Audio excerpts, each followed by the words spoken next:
What's up, JFW family? Welcome back to the Channel 23 podcast. The purpose of this podcast is to reach out and touch the fleet, to engage and inform everyone with all things JFW. Good morning, Jim and Brother Dave. Welcome back, everybody. Morning, everybody. And good morning to our special guest, Ambyr Carolus. Good morning. Morning, Amber. Hi, Amber. Thanks for being here. You know, I got to jump in there because I try really hard, even though we record this in the mornings, like every week. I think we've done every single episode in the morning, but I don't think people listen to it in the morning. So everybody that turns it on this afternoon when they get the notification to listen to it, in my head, they're thinking, why are they saying good morning? It's 3 o'clock, you know? Good afternoon. Good afternoon, everybody. Just go to what's up? What's up? Well, let's kick it off with the Pledge of Allegiance. All right. I pledge allegiance to the flag of the United States of America and to the republic for which it stands, one nation, under God, indivisible, with liberty and justice for all. What does a pledge of allegiance mean? Anybody? Yeah, I could help you with that, Jam, now that we talked about it. Yeah, I told these guys, everybody, that, you know, I've been saying this since I was a little kid in grade school, and I kind of wanted to look up some of the words. And the first one is, I pledge allegiance, and the meaning of allegiance is a loyalty or commitment to a person, group, or cause, which I think is just, yeah, that's important. That's what we all ask, to be part of a cause or part of a group or something like that. The second one would be, and this is the word I kind of wondered about, is republic. And the republic is a state in which supreme power is held by the people and their elected representatives. You know, so They put people first. I like that. right. Yeah. When you should be. And Dave's biting his finger, everybody. So He's turning red. Not going to be political. Not going to be political. As Leo Montes Not going to be says. political. No. But this little piece is political. I mean, it's meant to be, but it's like the allegiance and the republic. So number 3 is indivisible, and obviously that's unable to be divided. And I think that's a problem in our country right now, where we're really divided. we're divided. Hugely. You know, it's not the same. And like our creed, or like we talk about being together, this is where we all need to come together. So divided is in here, or cannot be divided, right? But then also liberty, and that's the state of being free. And that's an amazing piece there. You know, there's also, like, what is one nation under God? And Abraham Lincoln, when he was president, he was in the middle of a Civil War. So when I looked it up, our forefathers meant by the under God is that it doesn't matter specifically what God, but God gave us our freedom, not a government, not people, not a group, not anything. And we need to be together in a republic under God. And then I looked up liberty, so that's the state of being free, like we've talked about. And then justice for all. And I thought that was kind of interesting, because when I think of justice, I think of, like, oh, he hurt somebody and you went to jail, or he stole somebody or stole something and went to jail. So justice is a concern for justice, peace, and genuine respect for people is the first one that comes up under justice. So, and I thought that was interesting. A genuine respect for people. Like it. Right? Yeah. Right, good. So hopefully that helps, or somebody's interested in that. Yeah, I just want to touch on the God setting us free part. In the Bible, Galatians 5:1, it's my favorite Bible verse. It's changed my life. And anyway, it states, For freedom Christ has set us free. Stand firm, therefore, and do not submit again to the yoke of slavery. Right? So it has to do with being set free from sin, but I always get a kick out of, like, these people think they're living their lives freely because they won't submit to God, or they won't do certain things, or, you know, I'm going to go party. I'm going to go do this. I'm going to go do that. They think they're free, but are they really free? You know? Like I see these Facebook posts with, you know, these girls that post how they're expressing themselves freely, but it's like, really, I feel like you're a victim of social media and Right. you know, like stuff like that. Anyway, Yeah, I have lot of a funny how these come together. Sometimes we talk about it when you talk about social media. Super Dave's missing obviously for this one, and so I kind of grabbed a piece on for the high road hauling, and it talks about how we're being guided by social media and how. You know, we need to do this, and this, and form our own opinion. Or society. Yeah. You know what I mean? Like, Same you know, thing. are you really acting freely, or are you just acting like other people who want to act freely? Yeah. Like, what does freedom actually look like? Or are you reacting? Right? I mean, you're given news information that may not be correct, and you're reacting to it. You're given social media information, and you're reacting that it may not be correct too. And yeah, Or reenacting even. yeah, true. Sometimes, yeah. And some of that is we talk about it too. What is the common sense of what you're being told? Right. Yeah. Yep. So Well, we jumped in so fast. Are we going to do dad jokes, or did we skip We're not that? there yet. How Wow. how Do you can have we a- not be there yet? do you- We just Do you have I a, just gave my expressed opinion about the flag, and we haven't even got yeah, that Yeah. one. do you have an outline in Apparently front he's got a of good you? one for us. I have an outline, but it doesn't feel right. By the way, just as a reminder, anything you hear on this podcast today Yeah. is Amber's opinion. Amber's opinion. That's right. I'll take it. Episode 45 had 209 downloads. That was the episode that Showtime was on. We're at 15.3 thousand total downloads. And Rick was right. We now have a listener from Japan. Oh, Nice. Shout out to Michael for listening. right, his son, huh? Yep. Yeah. And I don't know, you guys probably saw I put out a bamboo announcement. You know, are you still listening to the podcast? What do you like? What don't you like? And we got some pretty good feedback. We didn't get any really negative feedback. One person said it may go a little long. Another person said it may be a little bit too political, but he doesn't get into politics, and maybe he should, was his statement. But people do like to hear about company goals. They like to hear about information, safety topics. They really enjoyed when we had outside guests on, which was the state trooper and Rick Bowen from Kenworth. TJ, Joanne's husband, he listens. He's an avid podcast listener. He said it's very important how the podcasts come out the same day every week. So if we're not going to be here, one of us is out, don't put it out on a Tuesday. Record it and put it out on a Wednesday, or have a couple, you know, locked and loaded that we could just pull the trigger on. He even said replaying one is better than not playing one. And then relevant guests was something he brought up, and then maybe expand our discussion and bring out hobbies and stuff that we do that some people might be interested. So I don't know. I think maybe we should have TJ on as a guest. His relevance is he's assistant general manager for a commercial landscaping company. So I feel like he does deal with some of the things we deal with the workforce and culture and, you know, stuff like that. So Absolutely. maybe it'd be a good idea to have him on. So I don't know if you guys knew this about me. I told you I was a marine mechanic before, and I blew up an engine, and that didn't work out. Right? Do you remember that? Yes. Okay. Did I tell you guys that I used to be an electrician? No, haven't heard that one. Caddy, you told me you've caddied before. Yep, got kicked off the golf course. Yep. But yeah, I was an electrician. I wasn't a very good one. People were shocked when they found out. It's time for the dad joke I challenge. missed not having Super Dave here because I was going to give him the exclamation mark. This is Jam's joke coming, Dave. Stand down. Stand down. That's funny. Amber, you're the newcomer, so let's hear it. Did I start with my dad joke first? Well, you'd be second. Well, I would be second. Okay. Next. So, did you guys hear about the robbery that happened at the police station? I think I did, but I don't remember. They had all of their toilets stolen. Cops said they have nowhere to go.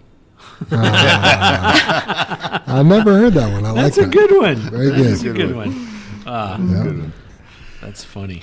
All right, you want me to go, Dave, or you want? Yeah, you can go. Okay, so we talk about food a lot, and I think I've done a couple food dad jokes. We've talked about going to the bars and the restaurant and stuff like that. And just the other night, me and Holly were having dinner, and I was cooking, and I burned her ribeye really bad. Really messed it up. And How she was disappointing. she was upset about it, I bet. And I just looked at her and I told her, We all make mistakes. All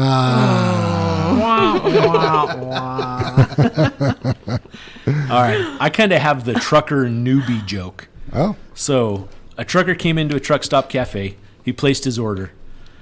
When the waitress comes up, he says, I want 3 flat tires, a pair of headlights, and a pair of running boards. And the new waitress, not wanting to appear stupid, went back to the kitchen and said to the cook, this guy out there just ordered 3 flat tires, a pair of headlights, and a pair of running boards. What does he think this place is, an auto parts store? The cook's like, no, come on. 3 flat tires mean 3 pancakes. A pair of headlights is 2 eggs sunny side up, and the running boards are 2 slices of crisp bacon. Oh, okay, says the new person. She thought about it for a minute, and then she spooned up a bowl of beans and gave it to the customer. The trucker said, what are the beans for? She says, I thought while you were waiting for the flat tires, headlights, and running boards, you may as well fuel up. okay. Not bad. Oh, man, that's a good one. Yeah. By the way, did you guys hear about the cheese that worked out? He was shredded. I was trying to think of something for Gouda or something like that. He was shredded. New drivers. We got Alonso Rangel Marin and Drake D. Herrera. Welcome, guys. Yeah, welcome, you welcome. guys. Welcome. Glad to have you aboard. Celebrations, anniversaries. We had Miguel Castrojon hit 3 years on the 12th. Was that Monday? Very cool. Yep. Yes. Yeah. Gabino or Double OG Hernandez hit 1 year yesterday. And then Bob Mardian is hitting 2 years tomorrow. So happy anniversary, everybody. Wow. So Bob had a birthday yesterday and an anniversary tomorrow. He's got it all going on. He's cracking down this week. Wow. And they're taking some good photos, too, let me tell you. Nice. Yeah, they For are. those of you who don't know, Amber has taken over the anniversary shirts and posting that stuff on our Bamboo account and stuff like that. So she's been doing a good job. So Very cool. if you don't get Thanks, a shirt, Yeah, ask no problem. Amber. I like it. I like doing it. So I don't know how long I'm going to be able to have this position and title because I make them all do the model walk, and they just kind of look at me like, what? Well, we me haven't that gotten any jam. complaints, so we're No, good must to go. be good, right? Yep. Birthdays. Benny Gonzalez had a birthday this past Sunday, 9/11. Bob Mardian had a birthday yesterday. And then we got a really big birthday today. Huge. Brother Dave has his Well, happy birthday, everybody, and happy birthday, Brother Yeah, Dave. thank you. Happy birthday, birthday. everyone. Yep. Family birthday celebrations. I need to make a correction. Last week, and I knew this, but I kind of screwed it up. Anyway, I announced Tiffany Freeman had a birthday in 9/7, which she did. But then I announced that was Jean's daughter, and it's her sweet 16. That's not the fact. Jean's daughter is Tiana, which I knew, and she had her birthday on 9/11 as well. Bella and I were honored to be a part of her Sweet 16 birthday party, and we went on Saturday night. We went to the Trailwinds Rec Center, and we were able to participate in that, and it was a good time. Very Oh, cool. good. Yeah, It was a awesome. good time. Yeah.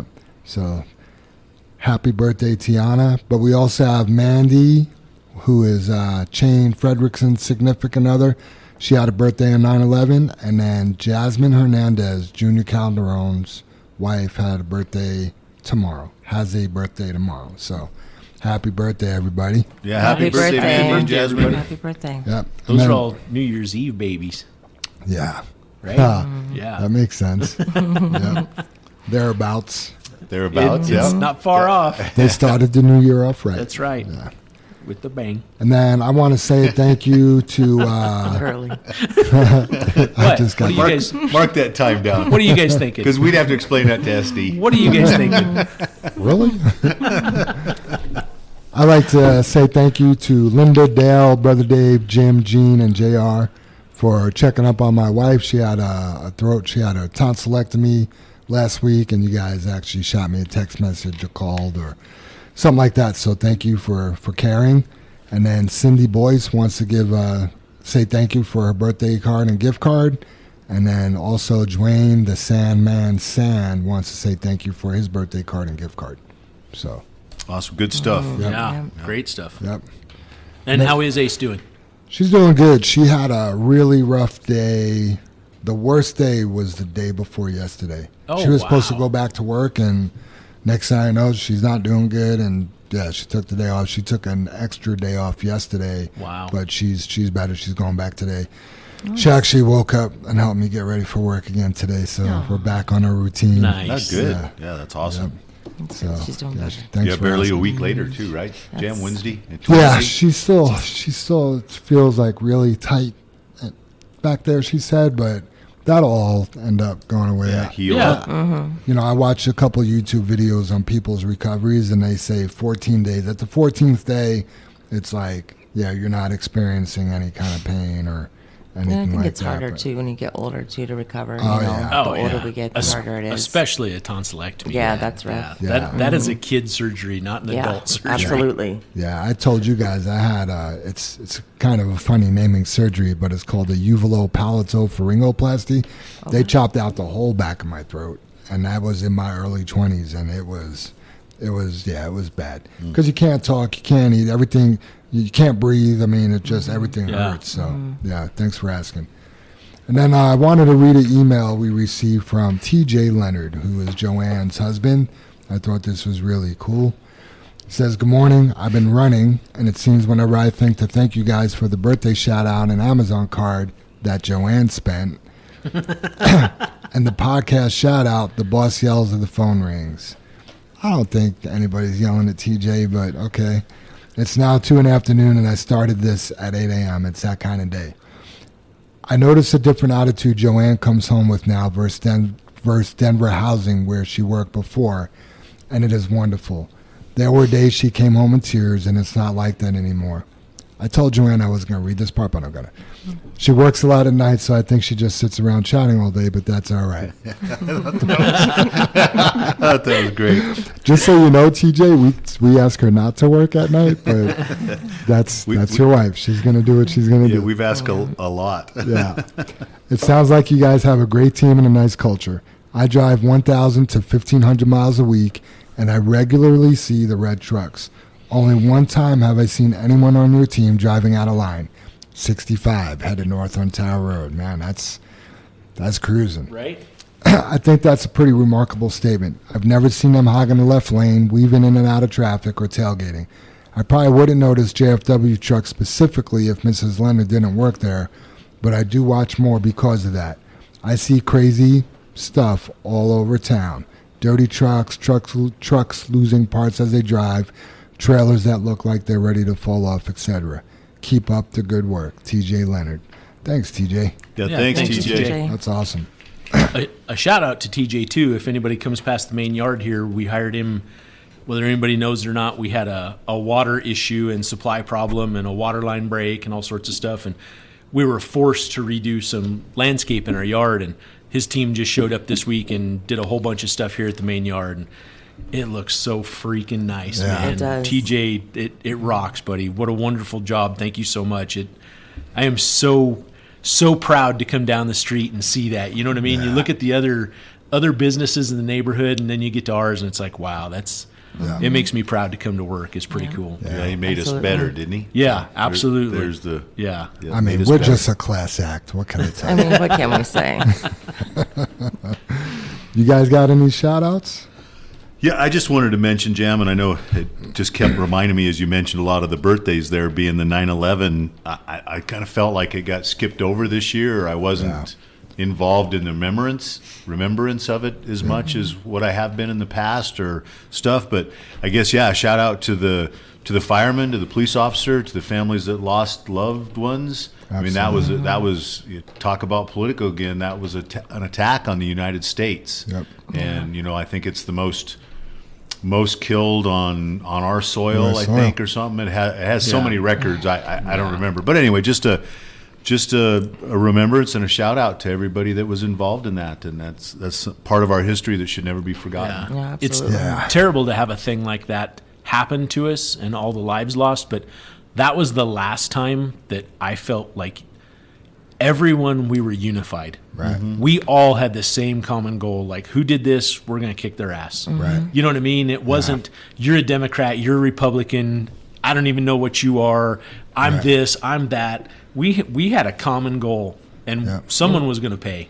You know what I mean? And we had to get to the bottom of it, and they did. And, what a great thing. But we've lost that unity. No, we have. yeah. And we came together. I certainly United don't States want... came together so much when that Yeah. happened. And it's Yeah, like now you wouldn't even be able to tell. Remember, like a week later, they showed neighborhood streets Helping everyone. with all the flags? Yeah. That was crazy, Yeah. Yeah. But why do we have to have a tragedy? To do Exactly. that, yeah. Right. Everybody was proud to be an American that day. Yeah. Yeah. You know what I mean? And now it's back to, let's not go there, Yeah. but you're right. Good shout out, though, Yep. Yeah. Brother Jim. Robert Shaw, we did his culture meeting this morning. He wanted to give a shout out to Rick Colleen. Not only did he say Rick is a fantastic trainer and a great guy, but Rick cut him loose, and the day after he went on vacation. Rick went on vacation. Yeah. Rick shot him a text message or called him on vacation and said, hey, if you have any problems while I'm out of town, don't worry about it. Give me a call. Right. And I'll help you out. Did that while starting his first day of vacation. Yes. Like reached out to his trainee the first day he was going to be on. Yep. Rick was going to be gone and the trainee was going to be on his own. Right. On his own accord, Rick reached out. That just tells you how special that guy is. Tells you how much he cares. Right. Yes, You know? absolutely. Yeah. Yep. And that's, When I wrote that down, because we all wrote that note down, I wrote down there, who does that? Right. Who calls on their vacation? Rick Colleen. Rick Colleen, but we all do. Right. That's our culture here. That's what we're trying to build. So that's not, that's extraordinary, but that's commonplace here. Right. That's what our culture needs to Yeah. be. So Yeah. thanks Rick for setting the bar. Good job, Rick. I'll have to remember to call on my vacation now. Right. Now we've got things we got to follow now. We got competition Right. now. I hate when the bar gets bar. raised. It Yeah, just gets geez. tougher. Man. I was on vacation last week. I called, but then my phone broke. How convenient. Ricky DeLeon, he actually took time out to write a handwritten shout out. Ricky. Tricky Ricky. Yep. I like to call him Tricky Ricky. So Ricky DeLeon says, so I would like to shout out to all of the JFW family. Also, I would like to thank and appreciate all of our amazing drivers. Thanks for the long hours and miles. Y'all are the real MVPs. And a big shout out to everyone that went up to Fairplay this past Saturday. The fog up there was thick and difficult to see through, so kudos to you all. Then he said, don't forget to read the back. And I can't forget to shout out to the leaders, Brother Dave and Brother Jim. Thank you for all you do. Oh, that was that nice. is awesome. Thanks, Ricky. Appreciate that, buddy. Yeah. Good stuff, man. Good stuff. Feels good up here today. Feels good to be at JFW. Feels Yeah. Yeah, it like, does. it feels good. So That's really pretty special from Ricky because we've ran into this before or certain people have touched on it in the past because this is National Drivers Week, right? Right. It's Think a Trucker all week. It's not a day, No. right? Like you have Parents' Day, you have Grandparents' Day, you have Father's Day, Mother's Day. This is Truck Driver Appreciation Week, Right. Right? I mean, who gets a week? Truck drivers do, right? Yep. My point is, Ricky's not a truck driver, nope. but he's secure and thankful enough in his position Yep. to thank them. Yeah. Right. Yeah. How cool is that? He could be going, well, where's Mechanics Day? Why doesn't the shop get it? You know what I mean? Right. Worried about his piece rather than supporting the other side. That's Right. cool. Yeah, I love that. And it is Truck Driver Appreciation Week. And thanks again, Ricky. And great points, Brother Dave. But, you guys are, we say truckers make America run. Yeah, basically. we move it. Yeah, if the truck stops running, America stops running. Right. There's no food on the shelf. It would take days to run out of food, milk, water, gasoline. Everything's been on a truck. So, obviously we are a trucking company. So the drivers are the heartbeat Yeah. of JFW, and you guys do bust your ass every day. Yeah. And I mean, we talked to a guy this morning, Robert Shaw. He said the job is easy. He said it's easy money, and it is easy for some people, right? But you still got to bust your ass here. The hours are unforgiving.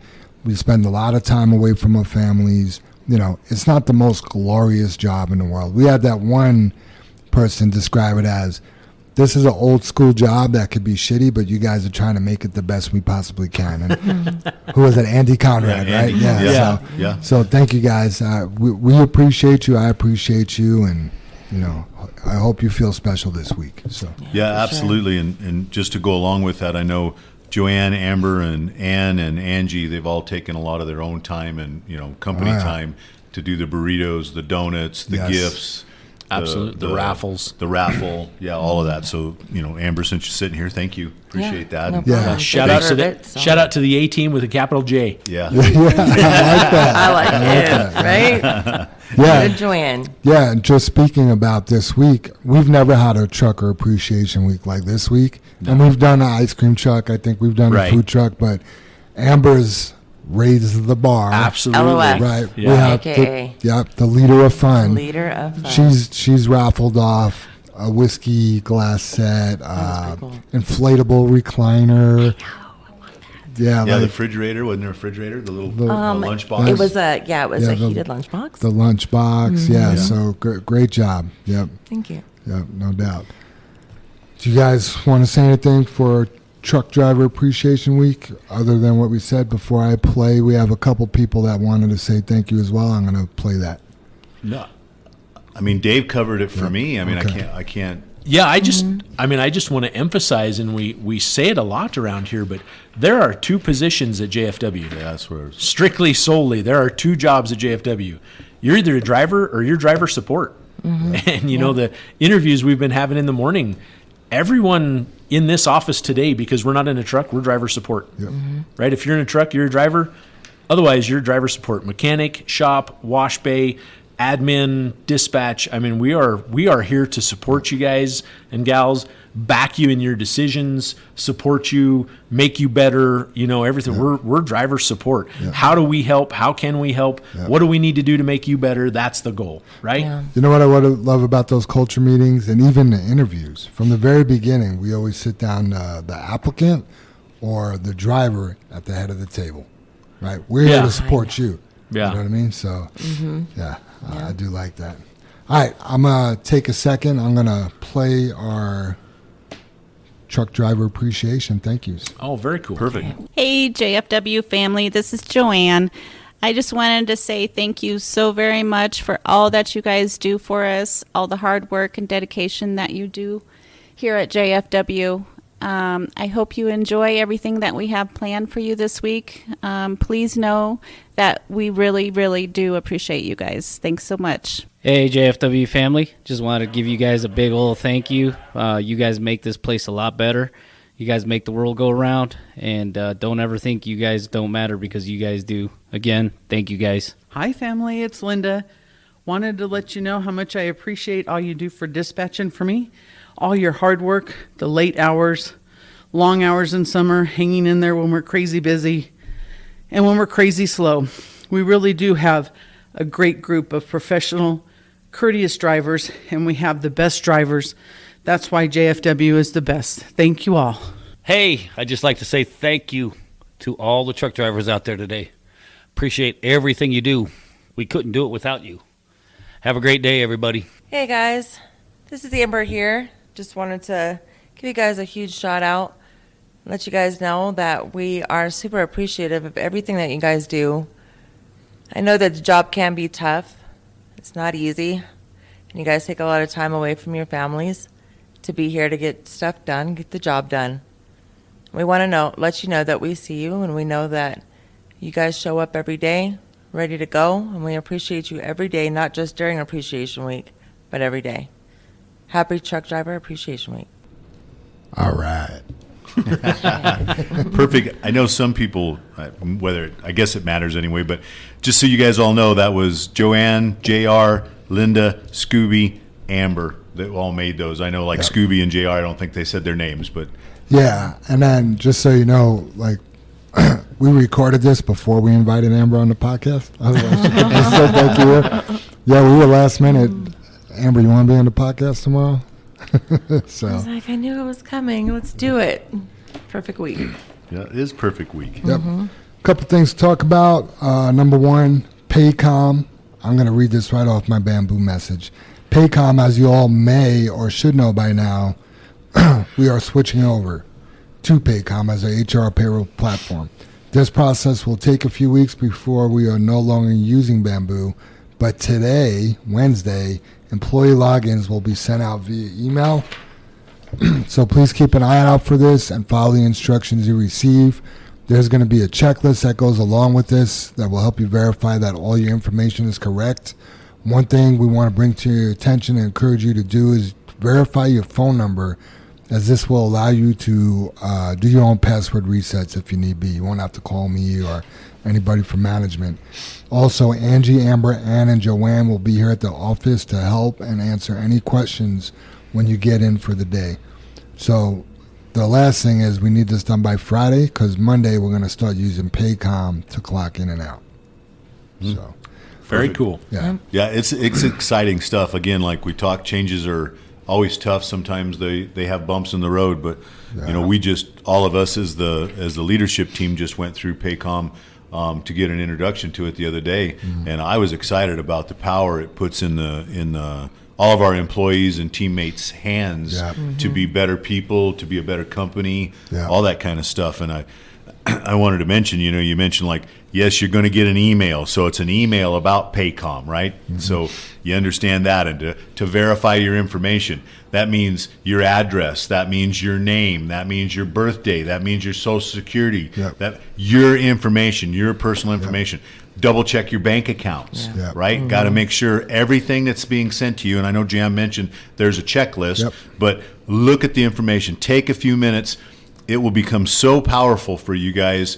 This Paycom and the information in there will just make you better. I mean, a thing we went over is, being able to verify and look at your ticket, not your tickets, but your paycheck for that day. We're going to ask probably that you guys make sure you have all your tickets in no matter what that Monday morning of that week that you will be paid from the week before, so that you can verify your information, and we're on top of it. This is good stuff. I'm excited about it. Yeah, I'm super excited. It has a lot of great. It's very dynamic. You know, and, just going to these Paycom meetings are a little bit of a pain in the butt, but to learn what Paycom is capable of is really cool. The being able to approve your own paycheck feature is so powerful. To be able to figure out before your check is cut that there's a problem and have that fixed before it's cut. I mean, you're just saving time, and it's just very, very user friendly and stuff like that. So, Absolutely, and it's going to start with the applicant. That's how far back this will start. Is the minute you apply, it takes notes on that, takes notes on you. You're in there. That shows you what we have to offer. Going to let you play around with, I don't know, your 401k percentages, what dependents you want to claim. All of that's in there without having to talk to anybody. And then you sign it and approve it, and it's sent to Joanne or Amber or whoever's working on this stuff, and it's approved. So and then for the office, it's going to take out a lot of the redundancy and stuff like that. It's going to free Joanne up a little bit to work on some bigger and better things instead of some of the stuff she has to deal with right now. Yeah, what's cool about it is we keep talking about going back, because everyone we have here currently, yes, they're going to have to go back and do it. Any person that starts Monday forward, that's the only system they're going to know. Yeah. They're going to be like, advantage. Exactly. They're going to be simple. like, it's really simple to use. Yeah. Even if for everyone who's been familiar with Bamboo for a long time, Paycom, they're most likely going to like it better, because I feel like it's just easier. It's more laid out better, the structure of everything, every question. Much more fluid. Yeah, all the questions that you have pertaining to anything you can find. It has accessible points on there. Nice. That you can find whatever you're questioning. They have a whole guide there that tells you exactly what to do. So Nice. That is awesome. Yeah, and one of the points Paycom pointed out to us too that will help you always go back home is just click on our logo. Yeah. Our logo will be on the app and on the desktop. Just click our logo, takes you back home. You can go through all your choices again on whatever you want to do. So and just a little reminder, because someone's going to run into it, that is it on the password in the beginning that says 0, not an O? Where's that at? So the company. I know we've put that in the email. I know we've talked about it. But someone's inevitably going to be like, this doesn't work. Right.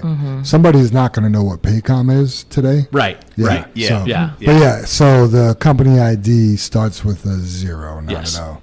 And that's pretty standard. Anytime you, like in a VIN number, well, maybe not. Yeah, I think even a VIN number, I don't think there's O's. I think there's zeros, or anytime there's a number and letters combined, I think the zero is just always going to be a Yeah, zero. I love a zero when it's in question that has a line through it. Right. Same. That way, it's just there's no question. That's Yep. a zero, Yep. right? How will that look on the hoods, Dave? Yeah. Thinking I was about to say, No, what's no so- one. What's so funny is we say all of our trucks start with 00, but we Yeah. say 00. Yeah, right. Right. Is that like It's an like- oxymoron? Right? Is that like giant shrimp? I tried to do that because when I say a phone number, Jam, I do the same thing. 00 or something Yeah. like that, and I'm like, Yeah. no, that's a zero. Don't. I think O is easier to say than zero. 303. Yeah. Yeah. 303. Yeah. One less syllable. Try having an ad with the all ones. Try explaining that to the delivery driver. Right. Yeah. 11 instead of 1111. They're Right. like, what? How many ones? Yeah. All Sounds 11. like 666 or It's something. horrible. It's has its days. I bet. So, Amber, thanks for being here today, especially on such short notice. I was happy you could work it out with your family to be able to come in early, even though we started an hour late, but we won't get into that. So, I have it marked at 7:52, Jam. I think we're only like 52 minutes I late. have 751, so right. I'm rounding it up. So, Amber, Well, were you really late then? I was really early. Amber, tell us a little bit about you and your family and what you guys like to do on your time off and stuff like that. Okay, so start with me for a little bit here. I am a military brat, so we moved every 3 years. So I've seen a lot of places, been to a lot of different, I've been to some different countries, got to experience that aspect of things. Moved to Maryland, which was my home state, for about 17 years.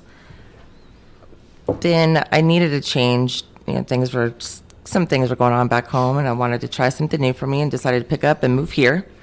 At first, when I moved here, I'm like, where did I just move to? There's a bunch of hills and mountains, and this is not back home. But I really enjoy it here, and I'm glad I made the move. Change is good. I have 2 children. So I have a daughter. She's 11. She'll be 12 years old soon, and she's sarcastic like her mom. I have a 7-year-old son. He's going to be 8 come October. I have a fiance. His name is Jesse, and we've been together for about 10 years. Nice. Some of the things that we enjoy doing is we enjoy sightseeing, seeing new things, taking new adventures, instilling memories in our kids that they'll be able to take with them and pass down to their children. Yeah. Even though they complain, like, when are we going back home? This is boring. There's no Wi-Fi. But, we do it. It's worth it. Right. So that's a little bit about me and my family. And then I made a career at a company for about 10 years. And then needed to change from that too.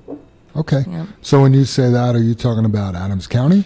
Adams County, yes. Okay, They call good. it AdCom. AdCom? Mm-hmm. Gotcha. So tell us about your career. Com like COM ADCOM. versus like county like CON as in no. Right. So the sheriff's department is ACSO. So they labeled us as AdCom because it's a comm center for Oh, Adams County. communications, right. Okay, Communications, interesting. yeah. Okay. And then they added the 911 at the end of it for the dispatch center. Got it. And what'd you do for AdCom? I was a dispatcher. I started out as a call taker. It was a family-oriented business in the beginning, and then it kind of changed the structure, and things changed quite a bit. I dispatched for 4 different police agencies. We dispatched for Commerce City, Brighton, North Glen, and unincorporated Adams County. And I also dispatched on the fire department side. And there we had a good 7 fire departments. So Oh, wow. dispatching. What kind of testing did you have to complete to work there? Did you? Yeah, they make you take a serious. So Adams County is a little bit different versus some of the others. This one's not as strict, but we had to take like an agility test. We had to make sure we weren't dyslexic and couldn't read things, the numbers backwards. You have to speed test for typing. And you have to be pretty accurate about what you are typing. You can't make errors because that goes to court and the judges look at all that stuff. So you can't have errors. So you got to be pretty. Sure. How many words can you type a minute? Oh gosh. I could probably do about 54 to 60. Is that good? That's good. Yeah. Yeah, Yeah. I hope so. I could do 6. So. Yay. I'd have to 6 is tease good. Randy because I still watch him hunt and peck. He's up to 2. Yeah. Go, Randy. 2's better than 1. That's right. Whoop, whoop. And then, did you have to take like a final test to prove you could do the job? Yeah, so you took a final test. It's basically a 3-part series, and then once you pass, they make you go in front of a whole bunch of people. Like, I thought this was intimidating, but they have a whole board, Like a board, and you yeah. have to pass all their series of questions and background checks, such that.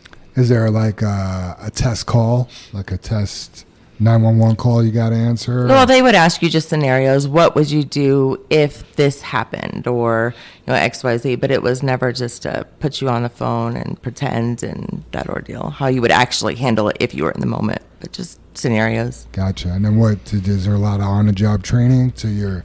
Well, when I first started, no, there was not. I got probably about a good 5-day training, and then they put you out in the center and let you go and answer the phone calls, which was super intimidating. Yeah, I bet. But now their structure of training system has gotten better. Sure. So the new hires for now, more currently, I would say it's about a 6-week training, and then they move on to steps. So if you're a call taker, once the trainer, which I also was a trainer there, would pass them, and we felt like they were good to move on, then they could move up and qualify for like different positions. Gotcha.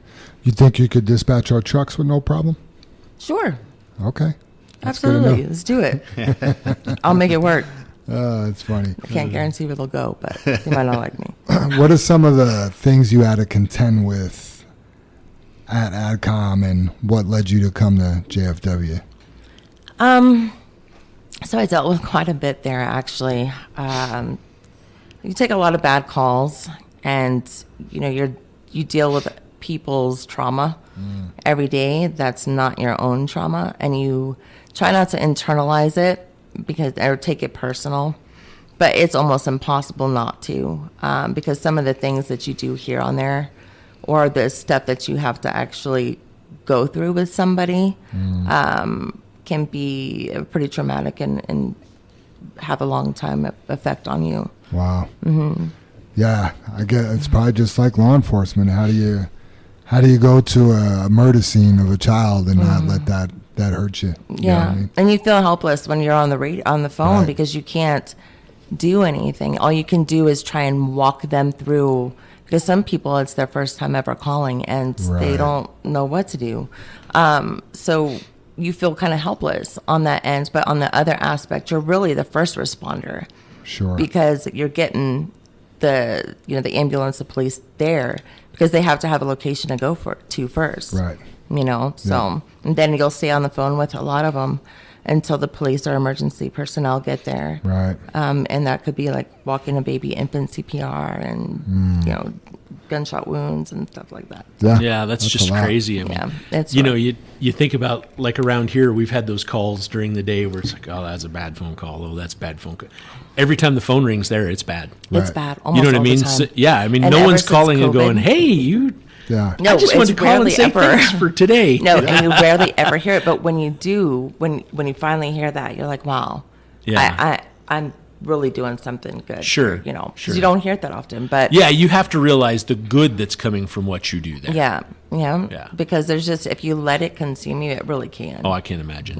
But you have your memorable calls, you have your real bad calls, but then you have some really funny, good calls that you'll always remember, and Yeah. you take that with you. Tell us about a really funny good call. So in North Glen, there was a wild turkey that was running loose for the longest time. And the civilian population thinks that the police can go handle a turkey for some reason. So we would get calls about this turkey constantly. Well, I was dispatching a police radio, and I was on the phone at the same time talking to the caller. And I had to put the caller, I said, sir, hold on for a second, hold on. I have to answer the police radio. And so I'm answering the police radio. I still have him in my ear. And I could hear him making gobbling sounds. And I'm trying not to laugh on the air because I'm like, what is this guy doing? And he's trying to get the turkey off of his roof by doing turkey calls. And Oh, wow. I was no more good after that. I'm like, what? I'm like, sir, what are you doing? He's like, I'm trying to get it off my roof. I was like, is it coming down? And then you start to play into the role a little That's bit. funny. And yeah, it was pretty funny. That was a good one. And I had some pretty emotional ones too, like sentimental ones, I had to tell a complete stranger that I didn't know that I love him just to get him off the phone. And that was weird. Yeah. That was I weird. bet that was weird. Wow. Did you get a lot of like nonsense, like not emergency? Oh yeah, Just a like- lot. I picked up the phone once and I thought there was honestly like this guy was calling in a homicide or something. He was screaming. He was just I had to control him and get him to calm down. I said, "Where are you?" And he said, "I'm at the Taco Bell." I said, "What is happening?" And he's like, "These employees will not give me my money back. I need my dollar and some odd change it was." He's like, "They're not giving it back to me. It's my money." And he would have thought the world was over and someone got killed because of how he Yeah. was acting. I'm like, it is not that serious. But maybe Yeah. for someone it is, I don't know. And you did that for 10 years, huh? 10 years. Yeah. Wow. God bless. So what do you do here at JFW besides we've nicknamed you the LOF, the leader of fun? What else do you do here? I do a lot of the billing and the invoicing. I get all of the paperwork that gets turned in. So when the drivers come in, they turn it in. I check some of the tickets and make sure that if it's not entered, I enter in the driver's times or the driver's amount for the tonnage to make sure they get paid. Because if it's not entered and we don't find it, they don't get paid. So if I stumble across that, then I'll go in and I'll enter in the tickets. And so I do that. That's my main job. But then I've also, developed the anniversary side of it. So the T-shirt port. I help Joanne with a lot of the things like that she needs help with. Some of like the tasks that she may need help with. Some of the payroll. Sure. Yeah, and then call some of the drivers, whatever some of the insurance stuff, and try and set up appointments for Joanne. Gotcha. Sounds like your position is growing It is. and expanding. It is, yeah, and I like it. Yeah, I really do. That's good. Awesome. What do you want to do here at JFW? Like, do you ever say, I want to do that job? I have liked to help people.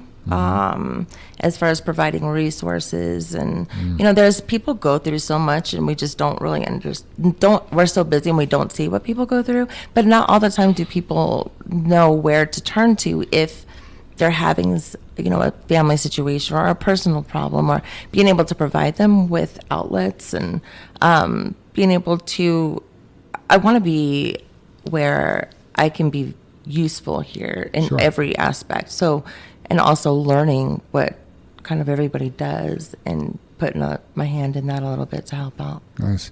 Just so you know, the way things work here at JFW, like you kind of get to create your own position. Joanne told me that. I'm like, I think you're not telling me the truth. That's No, like, weird. I mean, you obviously have the things you got to do, but if that's something you want to do, you just got to do it and Yeah. make it happen. And then that's what you do. You know what I mean? Yeah. So it's one of the awesome things about working I've here never is- been told that at a job before. Yeah. That's for sure. Yeah. Yeah. You almost have to do it. Right? So, okay. I'm learning that now. What's your favorite thing about working at JFW? I have a lot, but I will say that the sense of appreciation you get here, you actually get acknowledged, and you're not treated just like a body. You're treated like a person, Yeah. and that means a lot coming from some of my past jobs that I've had before. That's awesome. Togetherness, yeah. Do you have a point of frustration here? I mean, other than maybe working with Joanne? I love Joanne. She's so amazing. I'm just kidding, Joanne. No, not with JFW. I think if there's any frustration, it's my own frustration with my own self, because I have so many things that I want to do, and I'm like, oh, we should do this, and let's do this. This would be fun, and I can't get them all. Like, I want to get it all and have it done now, Right. but I'm like one step at a time. So it's just wanting to do multiple things to help people or make it fun. Yeah. You know? Yeah. You're doing a good job at it. And It is a work in progress, isn't it? Yeah. Amber, I mean, to get things done and changed and redone, it was so funny. You guys sheer coincidence, Jim and I carpooled on Monday, but I had the keys to his pickup down at 23. He was supposed to come get me. Make a long story short, he couldn't come get me because I had the keys, but the pickup was here, right? So anyway, he hops in our old service truck, and it's a 92 Ford that we built sometime in the late 90s, right? And we're driving it home, and we started reminiscing about all the things that have changed. But this is over the course of pushing 4 decades, right? You know what I mean? We looked back at what our fleet was like then, what our service truck, it wasn't service trucks. Right. Now we have service trucks. We have, we didn't have a loader, we have loaders. We didn't have 12 trucks, we have almost 100. It's just weird how things have morphed, but it hasn't stopped. That pressure of needing to be better and changing, just like the landscape out front, right? You know what I mean? It was time. It needed changed. It needed to be fixed. It needed to be redone. It needed to be made better. And then boom. Yeah, It's done. But how, we waited, 2 months? It's been 2 months since we had that water line repaired, and even Casey showed up here for an interview or for something, and he's like, what happened to the yard? He says, I just got one question. What happened to the yard? So I don't know. I think it's interesting when you use that time frame that it you want it now. Yeah. But as I look back on it, I feel like I've wanted it now, and here we are 35 to 40 years later with that same feeling, or even, you could even say anxiety. I don't want to say it gives me anxiety, but I come in with the same push every day. Right. This needs to be better. This needs to be fixed. This needs to be updated. This needs to be, what I mean? To It's just like healthy stress. Yeah. I guess it's like the next thing. Like, this just needs to be done. So I, not to get sidetracked there, No, Amber, but completely. that's but it's how I identify with that. No, and that makes sense because like you said, things could always be better. Things always need to be done, but things could always be done 10 times more better than what it is, right? And it just continues and continues. Yeah. What does working at JFW mean to you? JFW has taught me a lot here, and it means, family, togetherness, culture, feeling a place of belonging, heart is what a lot of it means to me. Nice. How long you been here now? Is it 6 months? No, almost a year. Come Almost a November. year. Yeah, Oh, November. Wow. That's right. We just ordered your shirt. That's Yeah, right. we did. Yeah. Can't wait to get that one She in. just ordered her shirt, right, Jim? She had a little help. Wow. But it's so funny. She orders a shirt, and then, not that there's a problem with that shirt, but it was like one of those cases where there was just more feedback and back and forth. It's going to be so With sad, 511, too. It's like, yeah. So I really dig that shirt. I'm like, please, just let me have this shirt. I really like it. It's Yeah. cool. they're like, well, we don't know if we could do it. We'll have to check. Sometimes they gotta do something with the stitching, and it was a little And they bit made of it a work, to though. do. They made That's it work. nice. Yeah. That's awesome. Yep. So those shirts will probably be, I don't know, was it a month ago we ordered them? Yeah, probably another Probably couple soon, weeks right? they'll be coming in. Yep. So I bet it's better than the other ones we've gotten. I Not- mean, I don't know if a male would want to wear this one, but Yeah. it is pretty nice. I'm just kind of using the morphing into being better analogy, right? right. Yeah. So basically, because you ordered the shirts, they're better than the shirts I ordered. Got it. Okay. Yes. Understood. Oh, funny. That is funny. Amber, what do you want to change here? Is there anything, if you could come into work tomorrow and wave your magic wand, what would you change? I don't think there's really a lot that I would change here because I have never worked for a company where there's this much togetherness. There is things that we're obviously a little bit separated. You got the drivers, that are on the road. We've got some that are here, some are at yard 23. There's a lot of guys that I have never even met or seen. I just know them by their name because it comes across into me. So, I would like to be able at one point, and I know that it's going to get there, but seeing more people, being able to get involved with everyone here. Yeah, and with you taking care of the anniversary shirts, I know you won't see everybody, especially if they're at yard 23, but there's an opportunity. for you Right, to and I've meet. already had more interaction with everybody too, so it's good. That's awesome. before we move on, Amber, we did want to take a few moments to talk about your mom. You've actually been on a podcast before. I actually listened to that podcast, and I couldn't stop listening to it because it's a heavy subject. But why don't you talk about your mom a little bit? What's going on? How we can maybe even help, and Yeah, just absolutely. walk us through that. August 24th of 2018, my mother disappeared from Lockbuoy, Colorado, and she still hasn't been found or located. The police have been involved, but don't have any leads or anything like that, so they haven't been able to come up with really a whole lot of information. We all kind of have our idea on what we may believe has happened, Right. but obviously we can't prove that, and without there being any evidence, you can't bring it forward to court. We went on a lot of searches. I spent days out in the fields kind of looking for her. And I'm still looking for her. It never stops. You know, your mind constantly keeps going. And even though you have these thoughts about what may have happened when you're driving, or you're walking down the street and you see somebody who you think may look like her, you turn just to make sure, but in my heart, I know kind of, it's been 4 years now. And it gets a little bit easier, but it really doesn't. Sure. So we try to put out as much information that we can about her. We've had my mom on the news and, again, the podcast. And there's been a couple of YouTubers that have done some stories on my mom and did some really good research, really impressive. My mom her name is Terry Ackerman. Again, she went missing from Lockbuoy. And if you type her name in the Google search, a lot of articles will come up about her, about what happened. I got a phone call that she just disappeared, which is not like her. She never did anything like that. She was just a real quiet person, and I was really the only person she ever went to. She left everything behind, keys, wallet, her car, debit card, ID card. She was a pretty frequent smoker and had a lot of cigarette packs she just bought, all behind. Her purse was left behind, everything. And again, that's strange because she just does not have that behavior. Right. I spoke with her the night before she disappeared, and she seemed a little distraught.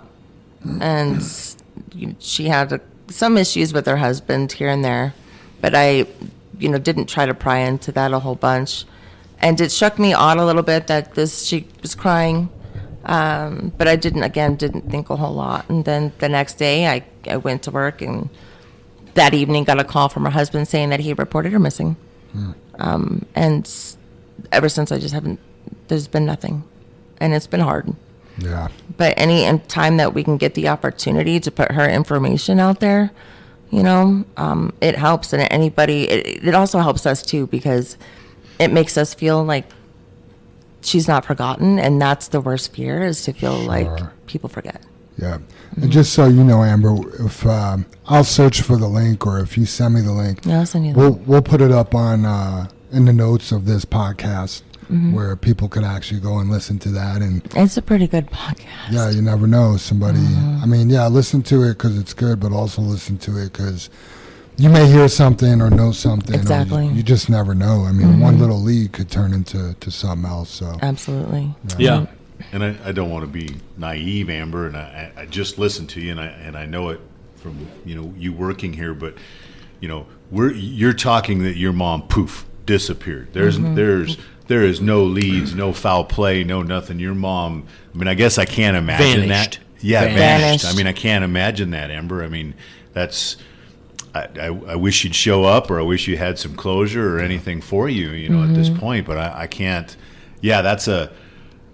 We all face, our parents getting older or stuff like that, or losing a loved one or stuff like that. But it happens. So Right. yeah, I wish have you. a little I bit of wish you the closure, best. you Yeah, know. yeah. And that's just it. But that's the what you said is disappeared. The truth about that is nobody disappears. Right. Nobody. You know what I mean? Good. But No, that's it's- you were spot There's on. Nobody always something that happened that led to that. And what I can't fathom sometimes is, how does someone never get found? They're able to find some crazy stuff in this world, but when people go missing, Yeah, I wish I could remember, Amber, because after I've talked to you before, I looked up missing persons and how many people disappear in the United States alone, and of never being heard from, and it's staggering.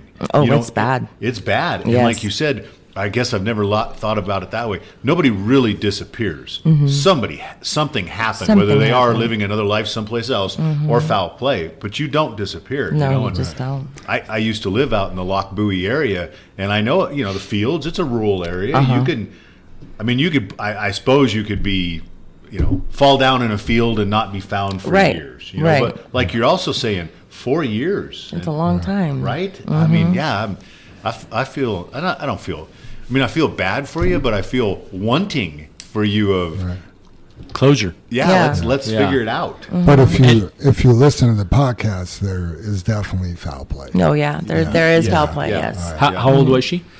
At the time, she was. Let's see. She was 56. Wow. Yeah, 56. And granted, yes, she's, had some mental disability. She had bipolar, but here's the thing with that. And that's one thing that, the police kind of put off and kind of, their thing was, well, she's an adult. It's not a crime to go missing. Well, that's right. It's not a crime to go missing, but she's not missing. Like something happened to her. Right. Yeah. And, then it was, well, does she have any mental disorders? She has bipolar, but you're taking away from what's happening here. Right. And just because somebody has bipolar doesn't mean that they don't have a clear way of thinking. Right. Doesn't mean that they're going to go and do something destructive. Doesn't mean they shouldn't be found. Exactly. That's the Exactly. point, Jam. Yeah. And you should help if they have a problem. To me, you should be helping more because they're missing that piece of being able to do it themselves, possibly. And a lot of that, and for a while I was a little bit upset with the police department, but then I started thinking, and I'm like, they just don't have the staff that is knowledgeable. Right. And that's, I think, what falls in a lot of these cases is that the police departments don't know what to do, or they don't have someone that can handle missing. Like Loch Buoy doesn't have a detective. So, they're going by reaching out to other resources, Right. CBI, FBI, Right. but really don't have a clue on what to do in these. And this is all over the United States. Sure. And there's no set protocol. Sure. And then you also think, to me, I'm still sitting here thinking, with all our technology of today, there's not something. Well, that's what when we started talking about this, it's like who doesn't have their phone on them when they leave? But phone And was she left. had her phone behind. Right. Right. Phone It's was just- left, purse was left. Maybe I've watched too many TV shows, but you've seen on TV, and again, TV show, I don't know whether it's true or not, like they can triangulate the position of where the phone was at. No, they it doesn't can, even have because to be we used used. to do that at our right? job. But we would type Yeah. in the GPS coordinates, and it would tell us kind of which cell tower you were kind of hitting off. Yeah. So not specifically, but they can tell you a generalized What area. idea. Right. Sure, Should yeah. be over here or whatever. Yeah. Yeah. Yeah. Yeah, so right quick while you guys were talking, I just looked it up. I don't know how accurate this is. It says missing persons by state 2022, and it says on average more than 600,000 people annually That was disappear. Yes. that was the annually. figure, Dave. Yeah. More than 500,000 people a year. Approximately 4,400, this freaks me out, 4,400 unidentified bodies are recovered each Yeah. year. It's a lot, and you don't Yeah. look at it until something like like what happened to me. I Right. never looked to Right. see Right. how many people are missing, but then when she went missing, Right. I was so in tune to, and I couldn't believe how many people are missing. And Colorado is a big state for Oh missing my gosh. people. Yeah. Does it say how many in Colorado? I'm sure I could probably pop into it. Gotcha. This is just the body, when you do the Yeah, search to- thing there. To hear that, potentially 600,000 other families experience what you went through. Yeah, Yeah. That's a lot of pain. it is. 6.5 people for every 100,000 go missing. Right. Wow, that's that is mind-boggling when you don't know that. The realization of that is, It's concerning. yeah. It really Yeah, and is I'll concerning. have to try Amber too. It's just like we were just talking about, 303 or 303, not using that. I shouldn't use the word disappeared. Missing. Missing. Missing. Yeah, because they didn't disappear. Right. They're just missing. Yeah, they're just missing. Yeah, so true. Great. The really, I mean, I don't know how to discuss it. I hope I don't touch a nerve, Amber, but I mean, to have 4,400 unidentified bodies recovered, though, I mean, what if, what if by some horrific chance she was recovered in, I'm making it up, Idaho? And that's a good. How will you ever have closure when they're unidentified? I mean, how does that, Here's that's a good question. I fall back to like movies, which you can't believe this stuff, right? But I mean, wouldn't it be amazing if there was just one database that had all that information? Oh, that like fingerprints, that, and that's come so far now with technology finally. But before it used to be, if you went missing in Colorado, they just had a Colorado, or I'm sorry, not missing. If you were imprisoned in Colorado, it just went to the Colorado systems, right? Instead of federal. Now you can be incarcerated in Hawaii. Yep, You that can be comes pulled up here, right? It's all one big database now. I wonder if it's like that with the missing persons. Well, so what they do with the missing persons is they'll usually reach out to the family. So me and my brother gave a swab of our DNA, and then they pulled her records from one of the dental offices and put that into a database called the NAMUS, NAMUS system. And it logs her information, her name, date of birth, and then the DNA in the system and her dental records in there. Right. So in case she is located, let's say, I don't know, in Texas or wherever, that they're able to find that through that database. Wow. Yeah, and that's if the agencies are following the things that they're supposed to do correctly, because they have a time frame to get that stuff entered. Gotcha. But then that goes to, what if there's nobody around, a family member or something like that can provide that stuff? Right. There's got to be another system that they can figure out, or like you said, fingerprints. Like, how do we all get our fingerprints on file? Yeah. I remember growing up in Queens, where I did as a kid. You got fingerprinted, just to have record of your prints. And you should. I think that you really should, because anything could happen. Right. Really, Isn't that a thing at birth now, Jam? Don't they do that at birth? You get fingerprinted, yeah. Right, but I mean, I seem to remember when Sam was born, there was something like you can opt to do something with their, like that can go in a database. Huh. Oh, I see what you're saying. I yeah. just not just your birth certificate. I just can't records. remember. That was 17 years ago. I can't I remember think that that. should but- really be a thing. Yeah.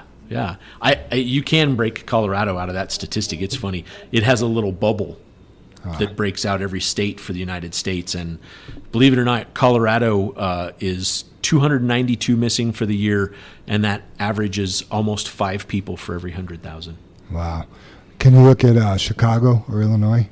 It's funny because they have them in colors, and Colorado is red. Illinois looks like it is. No, that's India. Illinois is purple, so I think that actually means it's better. I was going to say, what's the color mean? 317, and it says total missing, so that must not be for the year. It's got to be for the For year. the year 2022 is what you started off Yeah. with. Oh, yeah. Missing persons by state, 2022. It shows it up there in the header. So 317 missing. It's 2.47 people per 100,000. Because I always hear shit like 60 people go missing a day in Chicago. Clearly, that's not true. Right. Yeah. So, okay. Well, we'll definitely throw up the link, Amber, and just JFW family, if I can encourage everybody to give that podcast a listen and, maybe learn a little bit about what Amber's gone through. And also, you never know, you might have a lead. Yeah. Right. And you'll put that link in the email. So I'm going to put it in the podcast notes on Podbean and Apple Podcasts, but then I'll also put it in the Bamboo notes. Okay. So there'll be a link where if they listen and they go to the notes, they'll be able to Oh, thank you. hit that as well. So. Yeah, I mean, anything helps, just even getting our picture out there. We also have a Help Find Terry Ackerman Facebook page that I created. Yeah. That's also on there, too. Why don't you send me all of that? Yeah, I will. And then I could reshare that stuff. Okay. Okay? Yep, thank you. Amber, you're our first guest that actually has come to the podcast with questions, so I'm going to turn over the floor to you, and you could ask us a couple questions here. Okay, so I actually have 2 questions. I sat on a question for a long time, but didn't know how to word it right without sounding weird.